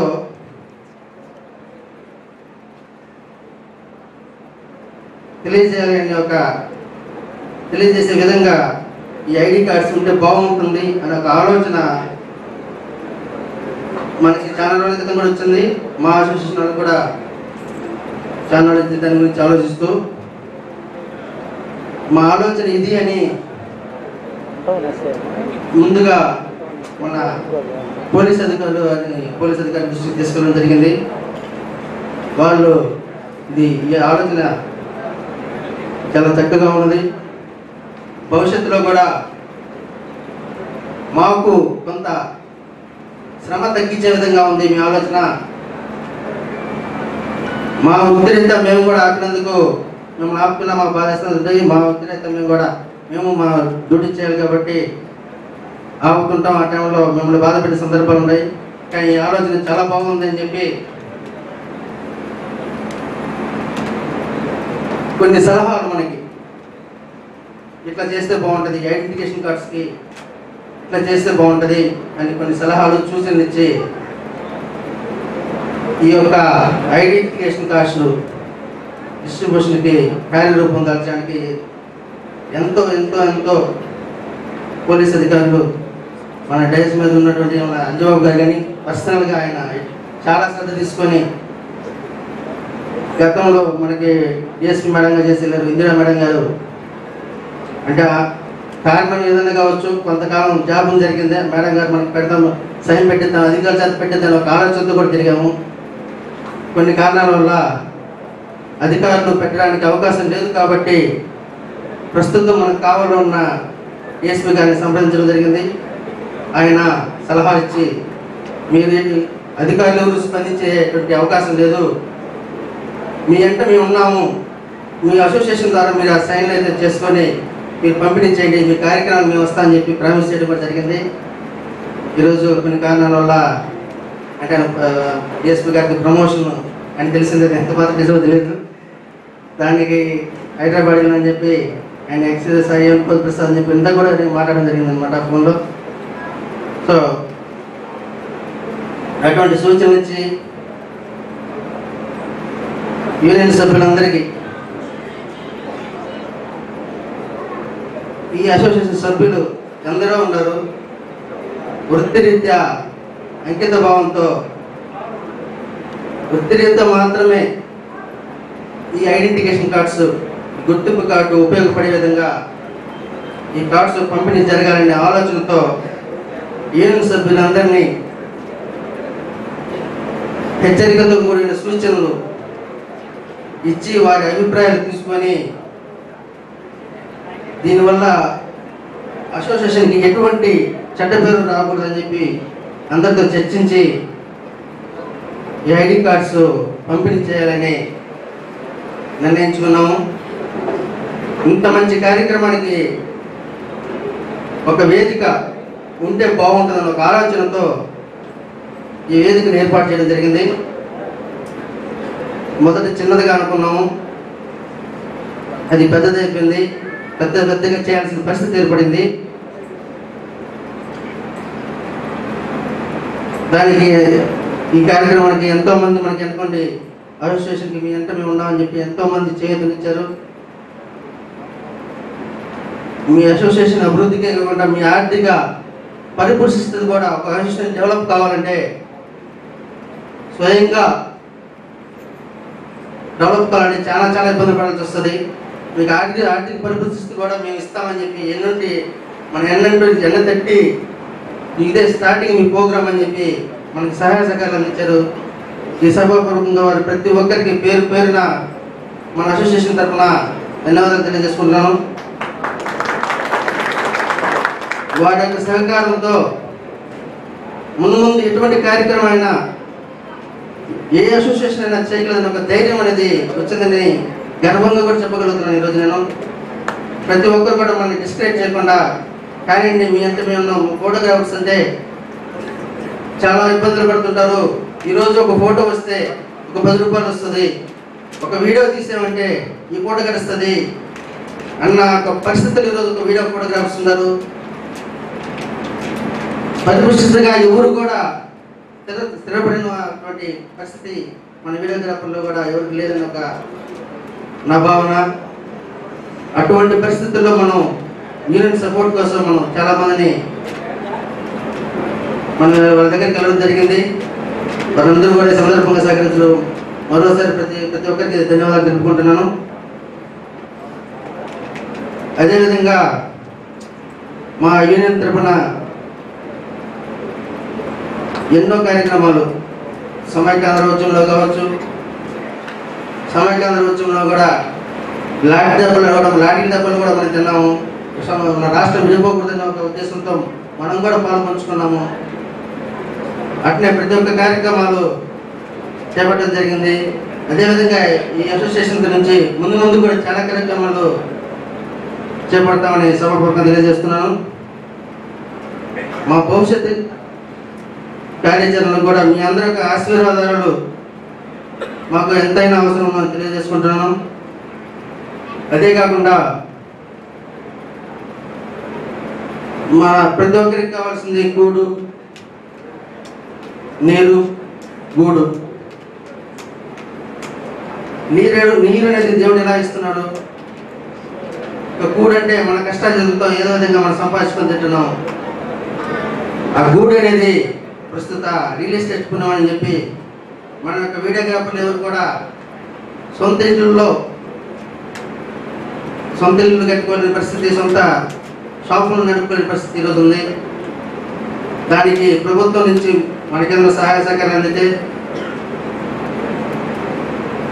మనం ముందుండడానికి కూడా అవకాశం ఉంటుందని తెలియజేసుకుంటున్నాను. అదేవిధంగా వేదిక ఉన్న పెద్దలందరికీ రాజకీయ ప్రముఖులు ఉన్నారు, అధికారులు ఉన్నారు, మన అసోసియేషన్ స్టేట్ అధ్యక్షులు అందరూ ఉన్నారు. వారికి కూడా మన ప్రతి ఒక్క యూనిట్ని సపోర్ట్ చేయాలని చెప్పి సందర్భం కోరుకుంటున్నాను. మనం వృత్తిరీత్యా ఆరోగ్యపరంగా కూడా చాలా ఇబ్బందులు పడుతుంటాము. డే నైట్ ప్రోగ్రామ్స్ తీస్తుంటాం, సీజన్లో తీస్తుంటాము. అటువంటి సమయంలో మన ఆరోగ్యం కూడా దెబ్బతినే సందర్భాలు చాలా ఉన్నాయి. అటువంటి పరిస్థితుల్లో ఒక గవర్నమెంట్ ప్రభుత్వం నుంచి ఒక ప్రభుత్వ ఆసుపత్రులు కానీ ఏదైనా ప్రైవేట్ ఆసుపత్రులు కానీ కన్స్ట్రక్షన్తో కూడినటువంటి హెల్త్ కార్డు ఏదైనా మంజూరు చేయాల్సిందిగా ప్రభుత్వం ద్వారా ప్రభుత్వాన్ని కోరుతున్నాము. నాయకుల ద్వారా కానీ అధికారుల ద్వారా కానీ ఇంత మంచి వేదిక చేసిన ప్రతి ఒక్కరికి, జిల్లా నుంచి చేసిన ప్రతి ఒక్కరికి పేరు పేరున మళ్ళా ధన్యవాదాలు తెలియజేసుకుంటూ అత్యవసర సమావేశాలు పెట్టుకున్నాం. మన కౌన్సిలర్లు ఇంకా 4-5 రావాల్సింది టీడీపీ వాళ్ళు. వైఎస్ఆర్ కాంగ్రెస్ పార్టీ వాళ్ళు ఈసారి వస్తారనుకున్నాము. వారికి అసలు రావాలని అనిపించలేదా? మరి ప్రజలకు ఇచ్చిన మాట ఏం చేయాలనుకుంటున్నారో నాకు అర్థం కావట్లేదు. తెలుగుదేశం పార్టీ అధ్యక్షుడు ముఖ్యమంత్రి గారు శ్రీ చంద్రబాబు నాయుడు గారి ప్రతి పేద ప్రజలకి ఆయన దగ్గరుండి సేవ చేయాలనే భావన, అలాగే మన బీదమస్తాల్లో అదే కోవలో చెందినవారు. అట్లాంటిది మనం పేద ప్రజలకి అతీతంగా సేవ చేయాలని మనం పార్టీలకు అతీతంగా ఉండాలి. తెలుగుదేశం పార్టీ, వైఎస్ఆర్ కాంగ్రెస్ పార్టీ ఏ పార్టీలో గెలిచినా ఆ కుర్చీలో కూర్చున్నాక ఇంకా పార్టీ తీసి పక్కన పెట్టి ప్రజలకు సేవ చేయడం ముఖ్యమైన ఉద్దేశం, నా ఉద్దేశం అది.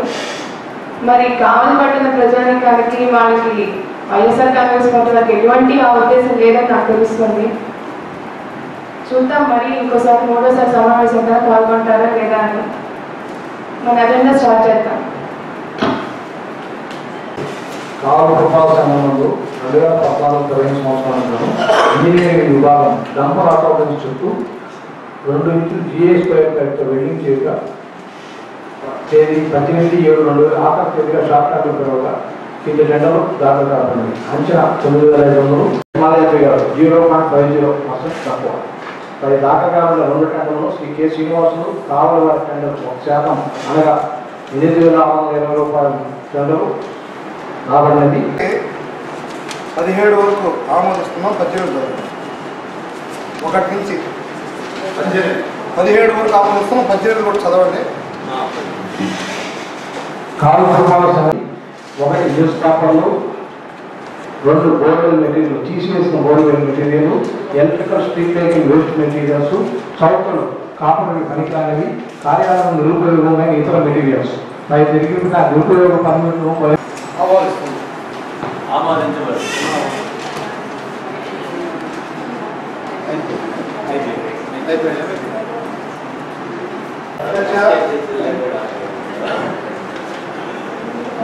ఈరోజు వాటర్ సమస్య ఉన్నటువంటి అభివృద్ధి కార్యక్రమాలన్నీ కూడా మనం ఈ యొక్క అత్యవసర సమావేశంలో అజెండాలో ఇవ్వడం జరిగింది. కానీ వైసీపీకి చెందినటువంటి కౌన్సిలర్లు అందరూ కూడా మొదటిసారి సాధారణ సమావేశం బాయ్కట్ చేశారు.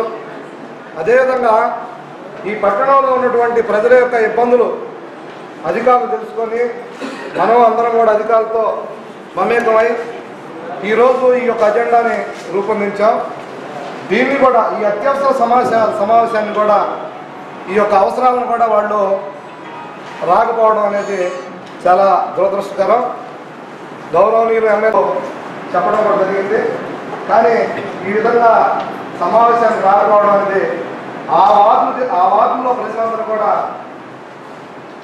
గెలిపించినందుకు ఈరోజు చాలా సిగ్గుపడాల్సినటువంటి పరిస్థితి. ఎందుకంటే చాలా విషయాలు ఉన్నాయి. వాటర్ సమస్య, ఈరోజు వాటర్ లేక ఈ యొక్క వాటర్లో చాలా ఇబ్బంది పడుతున్నారు. అదేవిధంగా శానిటేషన్ సంబంధించి ఈ అన్నిటికి సంబంధించి కూడా రాకపోవడం అనేది చాలా బాధాకరం. అందువల్ల అందరం కూడా పత్రికా పరంగా మనం అందరం కూడా వారికి ఆ దేవుడు మళ్ళా సమావేశానికన్నా రావాలని చెప్పి బుద్ధి కలిగించాలని చెప్పి కోరుకుంటూ ఈ అవకాశం ఇచ్చినటువంటి ఈ సమావేశంలో ఈ మందులని కుక్కల గురించి కూడా కొద్దిగా అది కూడా ఎంటర్ చేసి రేపు నుంచి అన్న పార్లమెంట్ దానికి కొద్దిగా విధాలు మనం పెంచడం అంత అవసరం లేదు. వాళ్ళ సబ్జెక్ట్ వదిలేస్తాం. వాళ్ళని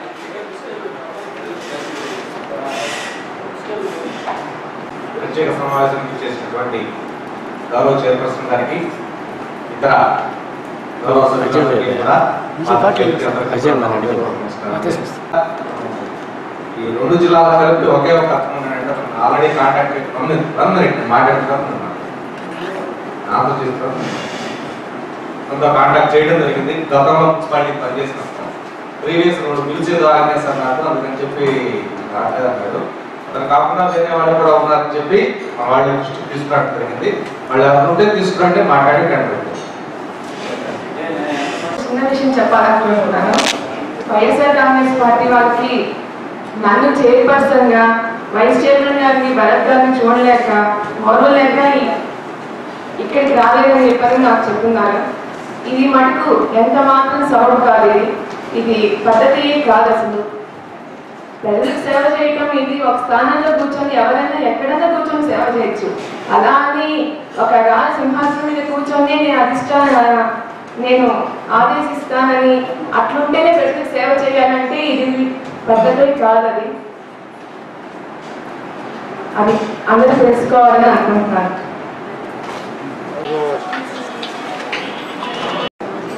సమావేశం వస్తే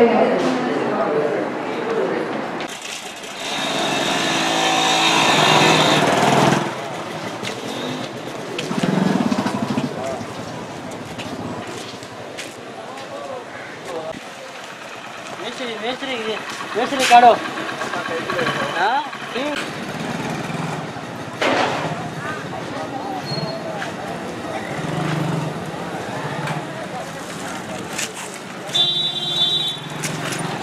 హాయ్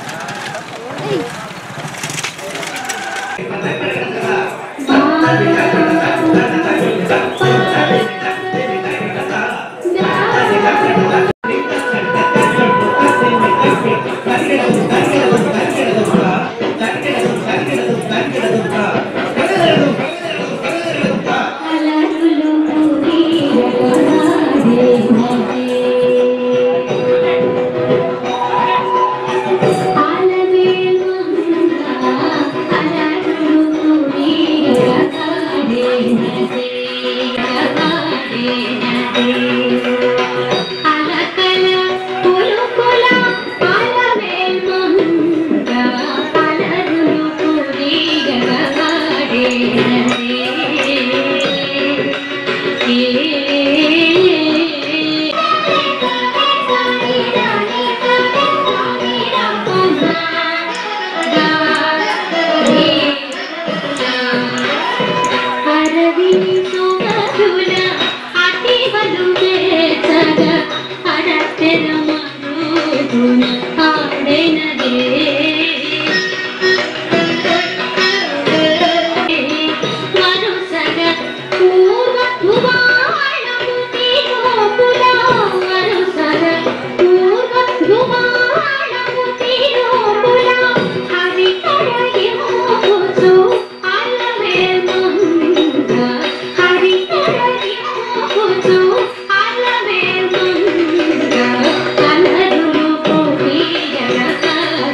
धर्मस्य ग्लानिर्भवति भारत अभ्युत्थानमधर्मस्य तदात्मानं सृजाम्यहम् परित्राणाय सगद पंतालु आटगद अंतालु आटनी आटगद केशव आटगद राशिव आटगद केशव आटगद रानीकु अम्म तोडु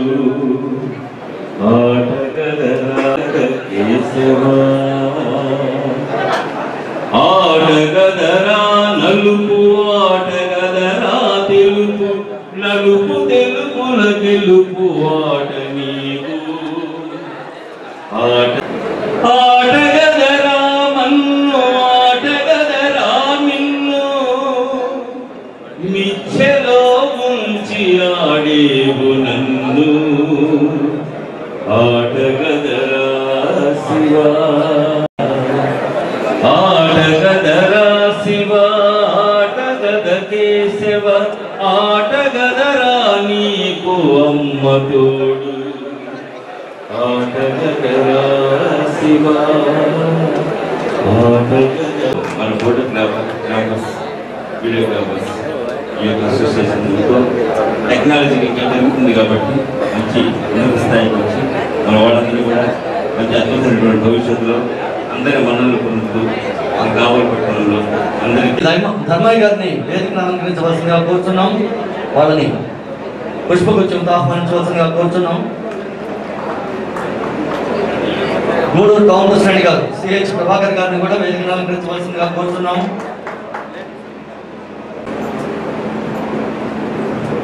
ఐడి కార్డ్స్ అని చెప్పి ఫోటోగ్రాఫ్స్ పెట్టారు. నేను ఫస్ట్ సారి ఇది వింటున్నాను.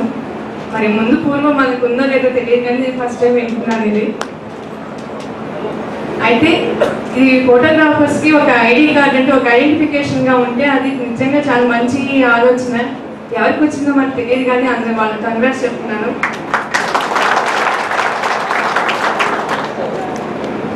ఇంకా ఇప్పుడు సార్ మాట్లాడారు, మాకు హెల్త్ కార్డ్స్ అని చెప్పని సహాయం చేయాలని చెప్పని అన్నారు. మా సహాయ సహకారాలు మాకు ఎప్పుడు ఎల్లప్పుడూ ఉంటాయండి. మీకు నా వంతుగా నేను చెప్తున్నానండి. Thank you very much. ఈరోజు కావలి పట్టణంలో ఒక మంచి కార్యక్రమం పెట్టారు. మనం వృత్తిలో ఇందాక ప్రసాద్ చెప్పినట్టు అనేక ప్రదేశాలకు వెళ్తూ ఉంటాం, అనేక మారుమూల ప్రాంతాలకు వెళ్తూ ఉంటాం. అదేవిధంగా మనకి చాలా ఇబ్బందులు కూడా వస్తూ ఉంటాయి. ఆ ఏరియాలో ఉన్నటువంటి పరిస్థితులను బట్టి కూడా మనం అందరిని కూడా ఆ ప్రజలందరూ కూడా అబ్జర్వేషన్ చేస్తూ ఉంటారు, ఒక్కరే వస్తూ ఉంటాయి. ఎందుకంటే ఈరోజు ఉన్నటువంటి పరిస్థితుల్లో రాత్రులు వచ్చేటప్పుడు ప్రతి ఒక్కరిని డిపార్ట్మెంట్ పరంగా ఆపి అడగడం, అదేవిధంగా అనుమానం వస్తే వాళ్ళని తీసుకెళ్ళడం కూడా మనం అందరం కూడా చూస్తూ ఉంటాం. అది ఎవరైనా సరే తెలియకపోతే ఫోటోగ్రాఫరే కాదు, ఎవరైనా కొత్త వ్యక్తులు తెలియని వ్యక్తులు ఎవరైనా సరే కనిపిస్తే తీసుకెళ్ళడం అనేది అది చట్టం. ఎందుకంటే అది కూడా మన కోసమే. అది చేయనప్పుడు మనకు కూడా చాలా ఇబ్బందులు జరుగుతాయి. అందువల్ల చట్టాన్ని గౌరవిస్తూ ఈరోజు పోలీసు వారు మన ఫోటోగ్రాఫర్స్ గురించి ఆలోచించి ఐడెంటిఫికేషన్ కార్డ్స్ ఇవ్వడం అనేది చాలా ముఖ్యమైన విషయం. ఎందుకంటే మన దగ్గర ఐడెంటిఫికేషన్ కార్డు ఉంటే మనల్ని వాళ్ళు కూడా గుర్తించి ఎమ్మడి పంపించడం జరుగుతుంది. అదే లేని పక్షంలో వాళ్ళు మళ్ళీ తీసుకెళ్ళి మళ్ళీ ఆ యూనియన్కి సంబంధించినటువంటి పెద్దలు వచ్చి వదిలిపెట్టిన దాకా వాళ్ళ పరిస్థితి మనం ఎన్ని చెప్పినా సరే తెలియకపోతే ఖచ్చితంగా వాళ్ళని స్టేషన్ తీసుకెళ్ళడం జరుగుతూ ఉంటుంది. అదేవిధంగా గ్రామాల్లో కూడా ఈ దొంగతనాలు ఇవన్నీ కూడా జరుగుతూ ఉంటాయి కాబట్టి కొత్త వ్యక్తులు సంచరించే ప్రదేశాల్లో వారి యొక్క నిఘా ఉంటుంది కాబట్టి అక్కడ ఉన్నటువంటి పరిస్థితులకు అనుగుణంగా కూడా మన కార్డు ఉన్నందువల్ల చాలా ఉపయోగం మనకు ఉపయోగపడాలి. ఈ కార్డు దుర్వినియోగం కాకూడదు. మనం కార్డులు తీసుకుంటూ అనేక మంది అప్లై చేస్తారు. ఈ కార్డు వల్ల మంచి జరగద్ది, చెడ్డ కూడా జరుగుతుంది. అందువల్ల నేను ముఖ్యంగా దీనికి సంబంధించినటువంటి యూనియన్ అధ్యక్షులైతే వారి యొక్క కమిటీలు అయితే నేను కోరుకునేది ఏంటంటే ఈ యొక్క కార్డ్స్ అన్ని కూడా ఎవరైతే వాస్తవంగా ఫోటోగ్రాఫర్స్ అండ్ వీడియోగ్రాఫర్స్ ఉంటారో వాళ్ళకే ఇవ్వండి. అట్లా కాకుండా వచ్చిన ప్రతి ఒక్కరికి మనం ఇస్తే దానివల్ల నష్టం కూడా ఉంటుంది. దాన్ని గమనించి ఆ ఐడెంటిఫికేషన్ కార్డు ఎవరికైతే ఇవ్వాలో వాళ్ళకి మాత్రమే ఇవ్వండి. ఒక విషయం. రెండో విషయం ఏంటంటే ఇప్పుడు మా ప్రసాద్ కొన్ని విషయాలు చెప్పాడు. ఈ స్థలాలకు సంబంధించి సైట్స్ అవన్నీ కూడా చెప్పారు. మా పరిధిలో మీకు అవకాశం ఉన్నంత వరకు మేము చేయగలిసి ఉంటే మా మున్సిపాలిటీ ద్వారా మా చైర్పర్సన్ గారు ఇప్పుడే చెప్పారు, మీకు అవకాశం ఉండి మీకు ఎవరికైతే అర్హత ఉంటుందో వాళ్ళందరూ కూడా ఖచ్చితంగా మా తరఫున మేము సహాయం చేస్తాం. అదేవిధంగా అక్కడ చాలామంది మనం అబ్జర్వేషన్ చేస్తూ ఉంటాం. మన యొక్క ప్రవర్తన కూడా బాగుండాలి. ఎందుకంటే చాలామంది ఫ్యామిలీస్ అక్కడ ఉంటారు. మనల్ని గమనించేటప్పుడు మనం కూడా కొంచెం మంచిగా ప్రవర్తించాలి. ఎందుకంటే ఆ యొక్క ప్రదేశాన్ని అంతా మన వీడియోలో బంధిస్తాం. ఆ యొక్క ప్రదేశాలన్నీ కూడా మనమే వాళ్ళందరూ కూడా చూపిస్తాం. అందువల్ల మన మీద నమ్మకంతో వాళ్ళందరూ కూడా చాలా గౌరవంగా, చాలా పెద్దతరాగా మనం చాలా గౌరవిస్తారు. అందువల్ల ఏంటంటే మనం ఆ యొక్క గౌరవాన్ని నిలబెట్టుకుంటూ ఆ కుటుంబ సభ్యులకి ఏదైతే ఆ మ్యారేజ్కి సంబంధించినటువంటి కానీ ఆ ఫంక్షన్కి సంబంధించినటువంటి అందరూ కూడా మనల్ని గౌరవించే విధంగా ప్రవర్తించాలని కోరుకుంటూ ఉన్నాం. అలా ఎప్పుడైతే మన దగ్గర నుంచి వచ్చిందో మన గౌరవం కూడా పెరగదు. ఇంకా గౌరవించేదానికి కూడా ఆస్కారం ఉంటుంది. అలాంటి నడవడికని ఏర్పాటు చేసుకోవాలి. అదేవిధంగా ఈనాటి కార్యక్రమానికి ఇచ్చేసిన ఫోటోగ్రాఫర్స్, వీడియోగ్రాఫర్స్ అసోసియేషన్ మెంబర్లకి, మిగతా పట్టణ ప్రముఖులు, సోదరీమణులు, చిన్నారులకు అందరికీ కూడా ఆ యొక్క హృదయపూర్వక నమస్కారం. చాలా సంతోషం.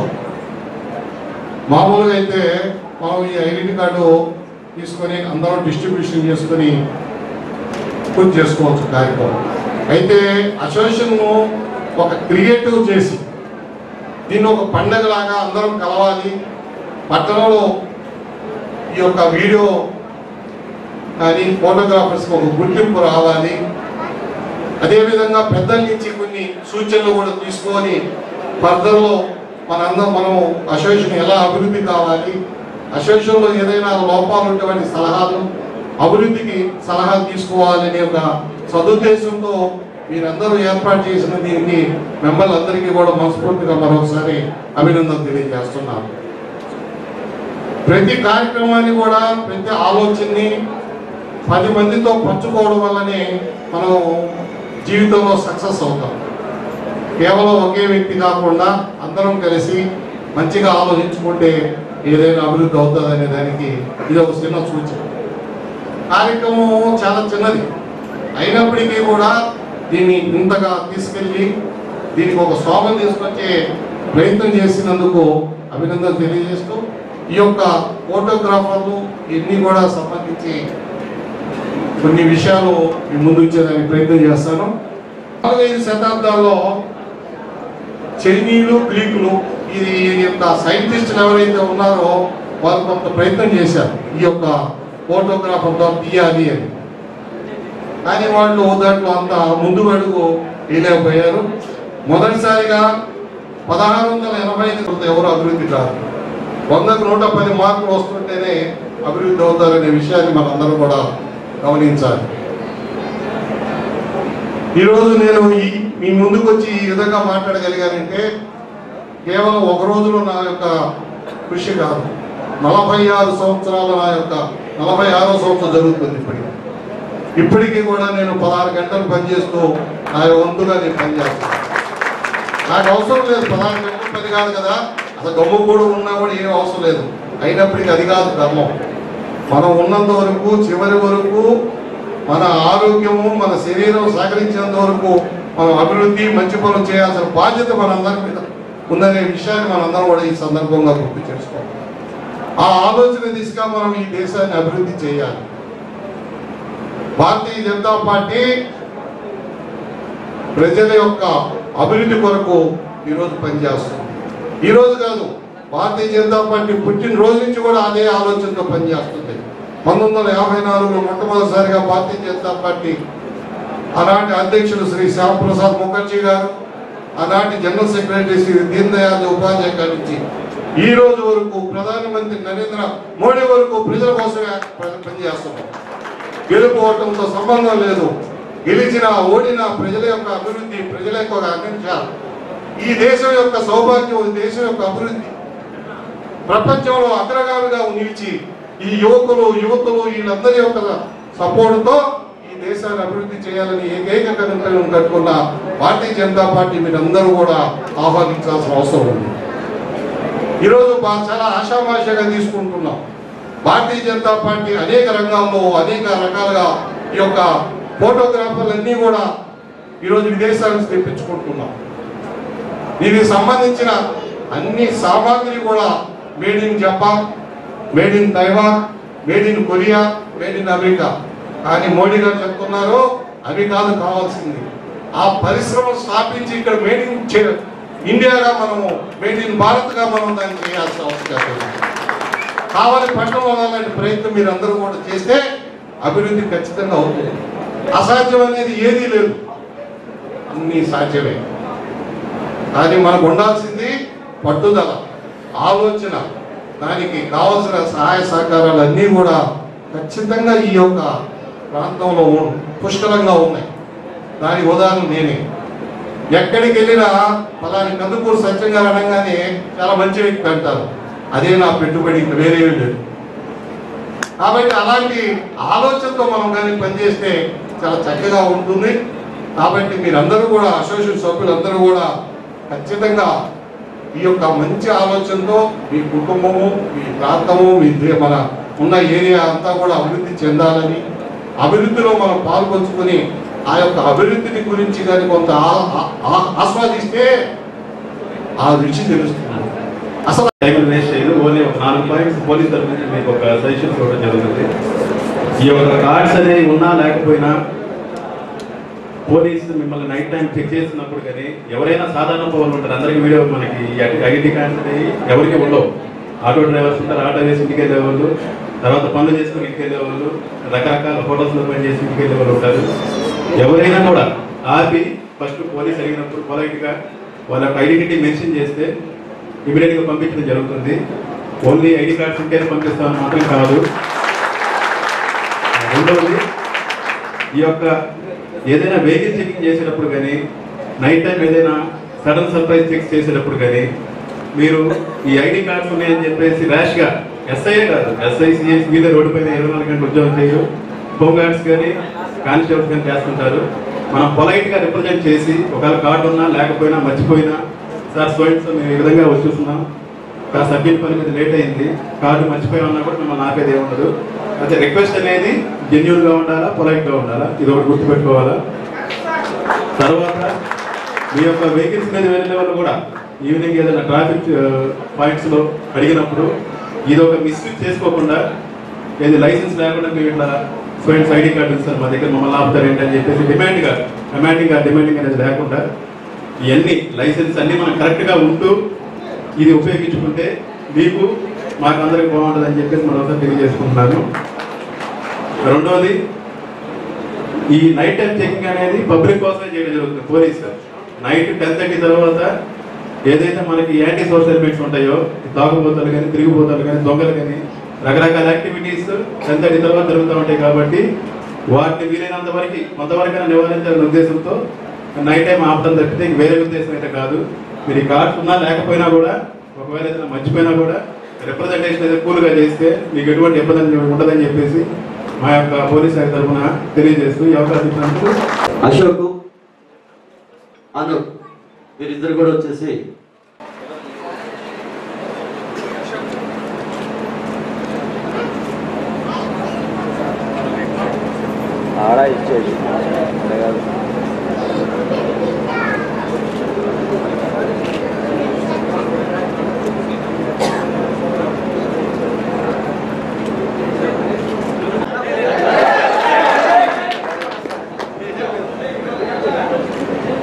యువకులుగా కాలేజీ చదువుకునే రోజుల్లో నుంచి ప్రజాసేవ చేయాలని అప్పటి నుంచి భావనలో ఉన్న మా వైస్ చైర్మన్ మా శిష్యుడు అరుణ్ కుమార్ గారికి, వేదికను అలంకరించిన అనేక మంది ఇతర పెద్దలకి, కావలికి గొప్ప వరం పోలీస్ డిపార్ట్మెంట్. మిగతా ఊర్లలో ఎక్కడున్నారో నాకు తెలియదు, కానీ కావలిలో ఎక్కడెక్కడి నుంచి వచ్చిన అధికారులు కూడా ప్రజలతో మమేకమై వాళ్ళకి ఏ విధంగా మనం సహాయపడాలని తప్పించే పోలీస్ అధికారులు కావలి ప్రజలు కలిగి ఉండడం వారికి అందరికీ ఇచ్చేసిన ప్రతి ఒక్కరికి హృదయపూర్వక నమస్కారం చేస్తూ ఇద్దరు వ్యక్తులు మనం స్మరించుకోవాలి. కావాలి, ఒకరు జ్యోతి స్టూడియో, ఇద్దరు కృష్ణమూర్తి గారు, రెండు స్టార్ స్టూడియో, అందరూ అక్కడి నుంచి పుట్టిన వాళ్ళే. అసలు వాళ్ళ ఫోటోలు ఇక్కడ కానీ స్టేజ్ మీద ఉంటే ఎంత గొప్పగా ఉండేదని నేను అనుకున్నా. అసలు ఏముంది, ఓ నందమూరి తారక రామారావు, ఓ అక్కినేని నాగేశ్వరరావు, ఓ సావిత్రి, ఓ వాణిశ్రీ, ఓ ఎంజీఆర్, ఓ శివాజీ గణేశన్ నటులైనారంటే ముందర సర్టిఫికేట్ చేసింది ఫోటోగ్రాఫర్ భూషణ్ గారు. భూషణ్ గారు సంతకం అయిన తర్వాత ఇప్పటికీ ఆయన దగ్గర ఉన్న ఫోటోలు చూస్తే అబ్బురపడిపోతాం. భూషణం గారు ఫోటో తీశారు అంటే ఇంకా మహానటి అయినట్టే అని చెప్పి సావిత్రి గారు రాశారు ఉత్తరం. జీవితంలో మధ్య ఫోటోగ్రాఫర్ తెలుసా సార్? టీ అంటే ప్రజల యొక్క, హెచ్ అంటే హావభావాలను, ఓ అంటే ఓపిక, టీ అంటే ట్యాకిల్ చేస్తూ, ఓ అంటే ఓహాన్ రీతిలో, జీ అంటే గొప్పగా, ఆర్ అంటే రంగులలో, ఏ అంటే ఆవిష్కరించి, బి అంటే పర్ఫెక్ట్ గా, హెచ్ అంటే హార్ట్ఫుల్ గా, ఈ అంటే ఇచ్చేటటువంటి, ఆర్ అంటే రియల్ హీరోనే ఫోటోగ్రాఫర్. అది ఆడియో సెక్షన్, అది ఆడియో అంతవరకే. మా ఇంట్లో రేడియో ఉందంటే నేను చాలా గొప్పవాడిని మేడం. ఆ రోజుల్లో మా ఇంట్లో రేడియో ఉందంటే చుట్టుపక్కల ప్రజలందరూ టేబుల్ మీద రేడియో పెట్టి అందరూ అక్కడ వచ్చి కూర్చొని రేడియోలో మాటలు వింటూ తహసీల్దార్ గారికి వెళ్ళి రేడియో వినొచ్చి ఉండేవాళ్ళు. మారుతున్న కాలం, దానికి మనం వేయాలి తాళం. కారణం పొట్టకు 4 మెతుకులు కదా మూలం, వేయాలి బరువుల దూరం, అది అనుకోకుండా గుండెల్లో స్థూలం. కారణం అది ఎంతో మనం చెప్పజాలం, లేకపోతే అంతా గందరగోళం, ఇంకేముంటుంది గోళం.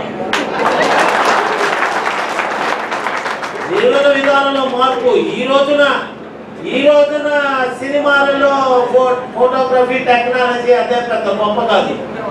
జగదేక వీరుడు కథలో 5 రామారావుతో శివశంకరి తీసిన మార్కస్ పార్టే మీకు వీళ్ళందరూ మార్గదర్శకులు.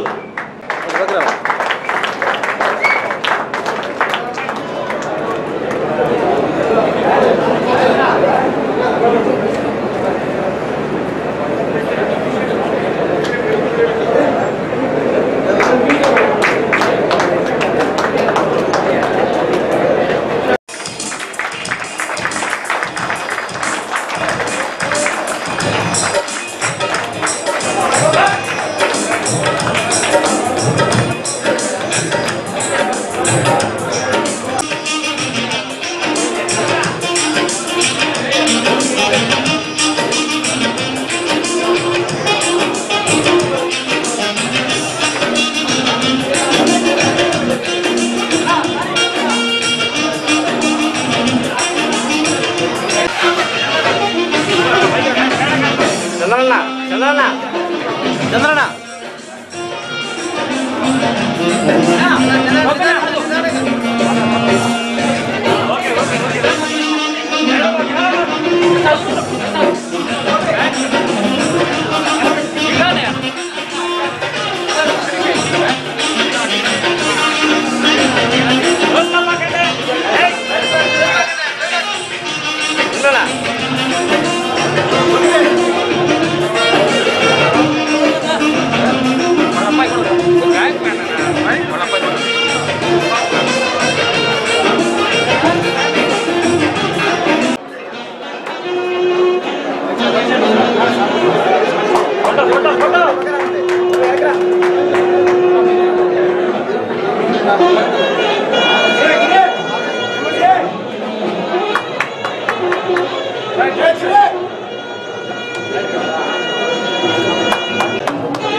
పేరు రాస్తే కొన్నాళ్ళు ఇక్కడ ఉండొచ్చు.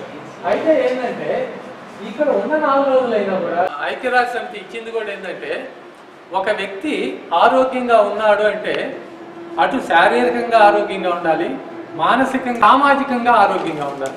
ఈ అన్ని విధాల ఆరోగ్యంగా ఉంటేనే అప్పుడే నిజమైన ఆరోగ్యవంతుడు ఆ వ్యక్తి అని మనం చెప్పగలం. అంటే శారీరక ఆరోగ్యం అంటే ముఖ్యంగా మనకి అనేక ఎన్ని ఉంటాయి, పోలియోలు రావటం, ఇబ్బందులు పడటం, కాళ్ళు పడిపోవటం, చేతులు పడిపోవటం, లేకపోతే ఇంకా మా శారీరక ఆరోగ్యం. మానసిక ఆరోగ్యం కూడా చాలా అవసరం. ఏంటంటే మానసికంగా ఆరోగ్యంగా ఉండాలంటే ఒక అవినీతికరమైనటువంటి పనులు చేయకుండా ఉండటం, అదేవిధంగా ఈ ప్రతి ఒక్కటి దోపిడీలు, దొంగతనాలు, తాగుడు, ఇవన్నీ కూడా మనం ఈ తాగుడు ఏంటంటే అసలు అన్నిటికంటే కూడా మనల్ని దిగజార్చేస్తున్నాం. మనం ఏం చేస్తున్నామో మనకు తెలియదు. ఎక్కువ తాగినప్పుడు మన మైండ్ మన ఆధీనంలో ఉండదు అనమాట. ఎక్కువ మాట్లాడటం, ఎదుటోడిని తిట్టడం, దానివల్ల కొట్టుకోవటం, ఈ విధంగా జైళ్ళకి రావటం, ఇలాంటివన్నీ జరిగే అవకాశం ఉందన్నమాట. తాగుడు చాలా ప్రమాదకరం. అదేవిధంగా పరాయి స్త్రీలని ఏదన్నా చేయాలని తలంపు రావటం, ఇవన్నీ కూడా ఉండకుండా మంచి ఆలోచనలు కలిగి ఉండటం, మానసికంగా ఆరోగ్యంగా ఉండటం. అదేవిధంగా ఆర్థికంగా ఏదో మన తిండి మనం ముఖ్యంగా ఎలాంటి ఎవరితో తగాదాలు పెట్టుకోకుండా సమాజంలో గౌరవప్రదంగా బతకాలంటే మనం ఎవరికి అపకారం చేయకుండా ఉంటాం. వీలైతే సహాయం చేయటమే కానీ ఒక చిన్న అపకారం కూడా చేయాల్సిన అవసరం లేదు. మన తిండి మనం తింటున్నాం, మన గుడ్డలు మనం. అందరికీ హ్యాపీ. ఈరోజు కార్యక్రమంలో డాక్టర్ రామ్ సెంటర్ ఆధ్వర్యంలో సో విద్యాదాత అయిన కావల్లో నేను కూడా చదివింది ఆ కాలేజీ, జవహర్ భారతి కాలేజీ. ఎంతమంది జవహర్ భారతి కాలేజీ చాలా ఫేమస్ అయింది స్టేట్లో. విద్య ఉంటే అన్నీ వస్తాయి. విద్య అనేది మానవుడు అనేదానికి ఒక చిహ్నం, ఒక గుర్తింపు, అవునా కదా? ప్రతి దేశానికి, ప్రతి రాష్ట్రానికి ఒక గుర్తింపు ఉంటుంది, ఒక గుర్తు. ఇండియా మ్యాప్ ఉంది కదా, అలాగా భారతదేశం అదేవిధంగా మన రాష్ట్రానికి ఒక గుర్తింపు ఉన్నట్టు మానవుడు మంచితనానికి గుర్తింపుని తెచ్చేదే విద్య. అన్ని దానముల కంటే విద్యాదానం బహు మిన్నదైనది, బహు అరుదైనది. అది ఒక్క బిఆర్ గారికే సాధ్యమైనది కావాలి. ఆయన సేవలు మనం ప్రశంసించుకోవడం మంచిది టైంలో. అదేవిధంగా సార్ చెప్పినట్టుగా రామచంద్రారెడ్డి హాస్పిటల్ ప్రతి ఒక్కరి నోట పేదవానికి అతి దగ్గరలో స్పెషాలిటీతో పోటీపడి నిర్వహిస్తున్న వైద్య సేవలకు వాళ్ళకు మరియు మేము ధన్యవాదాలు తెలుపుతున్నాం మనందరూ తరపున. ఎందుకంటే ఈరోజు వైద్యం చేయించుకోవాలంటే సామాన్యునికి వీలయ్యేది కాదు.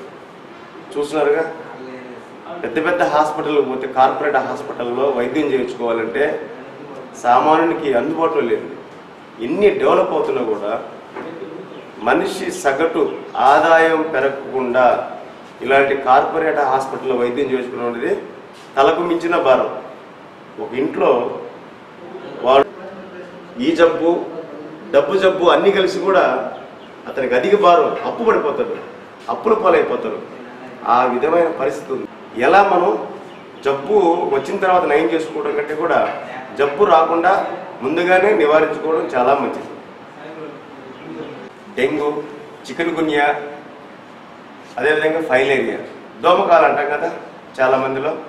So malaria, chikungunya, dengue, filaria ఈ సీజనల్ వ్యాధుల్లో ముఖ్యంగా వర్షాలు పడిన తర్వాత మన ఇంటి చుట్టూ ఉండే పరిసరాలు అక్కడక్కడ గుంటలు ఉంటాయి. ఆ గుంటల్లో మనం ఎరువు వేయడానికో మట్టి తోలేదానికో చిన్న గుంటలు చేసి పెడతాం. వాటి నిండా వర్షానికి నీళ్లు వస్తాయి. అదేవిధంగా మనం నిత్యం వాడుకునే నీళ్ళల్లో కూడా తొట్టెల్లో కానీ, ఇందాక మనం చెప్పినట్టు పూల చెట్టుల్లో కానీ, టైర్లలో కానీ, మన ఇంటి పాత్రల్లో కానీ నిల్వ చేసిన మంచినీళ్ళల్లో ఈ డెంగ్యూ దోమ ఎక్కువ జీవిస్తుంది. అది కూడా ఒక 100 స్క్వేర్ మీటర్స్ మాత్రమే ఇది ఎగరగలుగుతుంది. అది ఒక ఇంట్లో వాళ్ళకే డెంగ్యూ జ్వరం వస్తుంది ఎక్కువ. అదేవిధంగా చికెన్ గున్యా కూడా ఒక ఇంట్లో వాళ్ళకే ఎక్కువ వచ్చే అవకాశాలు ఉన్నాయి. అదే మలేరియా అయితే గ్రామంలో కొంతమందికి కొన్ని ఇండ్లు more than 100 feets square feets వచ్చేదానికి అవకాశం ఉంది. ఇవన్నీ కూడా ప్రాథమిక ఆరోగ్య పరిధిలో ఏఎన్ఎం అని ఉంటారు, ఆశా అని ఉంటారు, సెకండ్ ఏఎన్ఎం. సో వీళ్ళందరి సహకారంతో ఇప్పుడు కొత్తగా ఎన్నికైన ప్రజాప్రతినిధులు ఉన్నారు, సర్పంచులు, వీళ్ళందరి సహకారంతో ఒక మీటింగ్లు వేసుకొని మీరు ఆ పంచాయతీల్లో నిధులు వచ్చి ఉంటాయి, అన్ట్రైన్ ఫండ్స్ అని, శానిటేషన్ ఫండ్స్ అని ఉంటాయి. ఈ నిధులను సక్రమంగా వినియోగించి ఇలాంటి మంచినీటి గుంటలను పూడ్చుకోవడానికి, బాగా డౌన్గా ఉండే వాటర్ చేరే గుంటల్లో మట్టి తోలుచుకునే దానికి కానీ, ఆ ఊర్లో ఏదైనా జ్వరం వచ్చినప్పుడు, డెంగ్యూ వచ్చినప్పుడు, మలేరియా వచ్చినప్పుడు రాకుండా ఏ విధంగా లార్వల్ని ఎట్టా నియంత్రించుకోవాలని నాకు చెప్పాను కదా. 1 లీటర్ వాటర్ దగ్గర हिंदी हिंदी में बोलो. मैं बोल रहा हूँ सर कि मैं खाना खाता हूँ, पेट में गैस टाइप का हो जाता है, लेटरिन बराबर टाइम से होता नहीं, खाना टाइम से खाता हूँ, हाँ लेटरिन साफ नहीं होता, थोड़ा थोड़ा होता है, थोड़ा थोड़ा जी। दर्द है, दर्द है, अभी उल्टी नहीं, उल्टी नहीं, पेट में दर्द नहीं, पेट में दर्द नहीं, कहीं भी दर्द नहीं, हाँ कहीं भी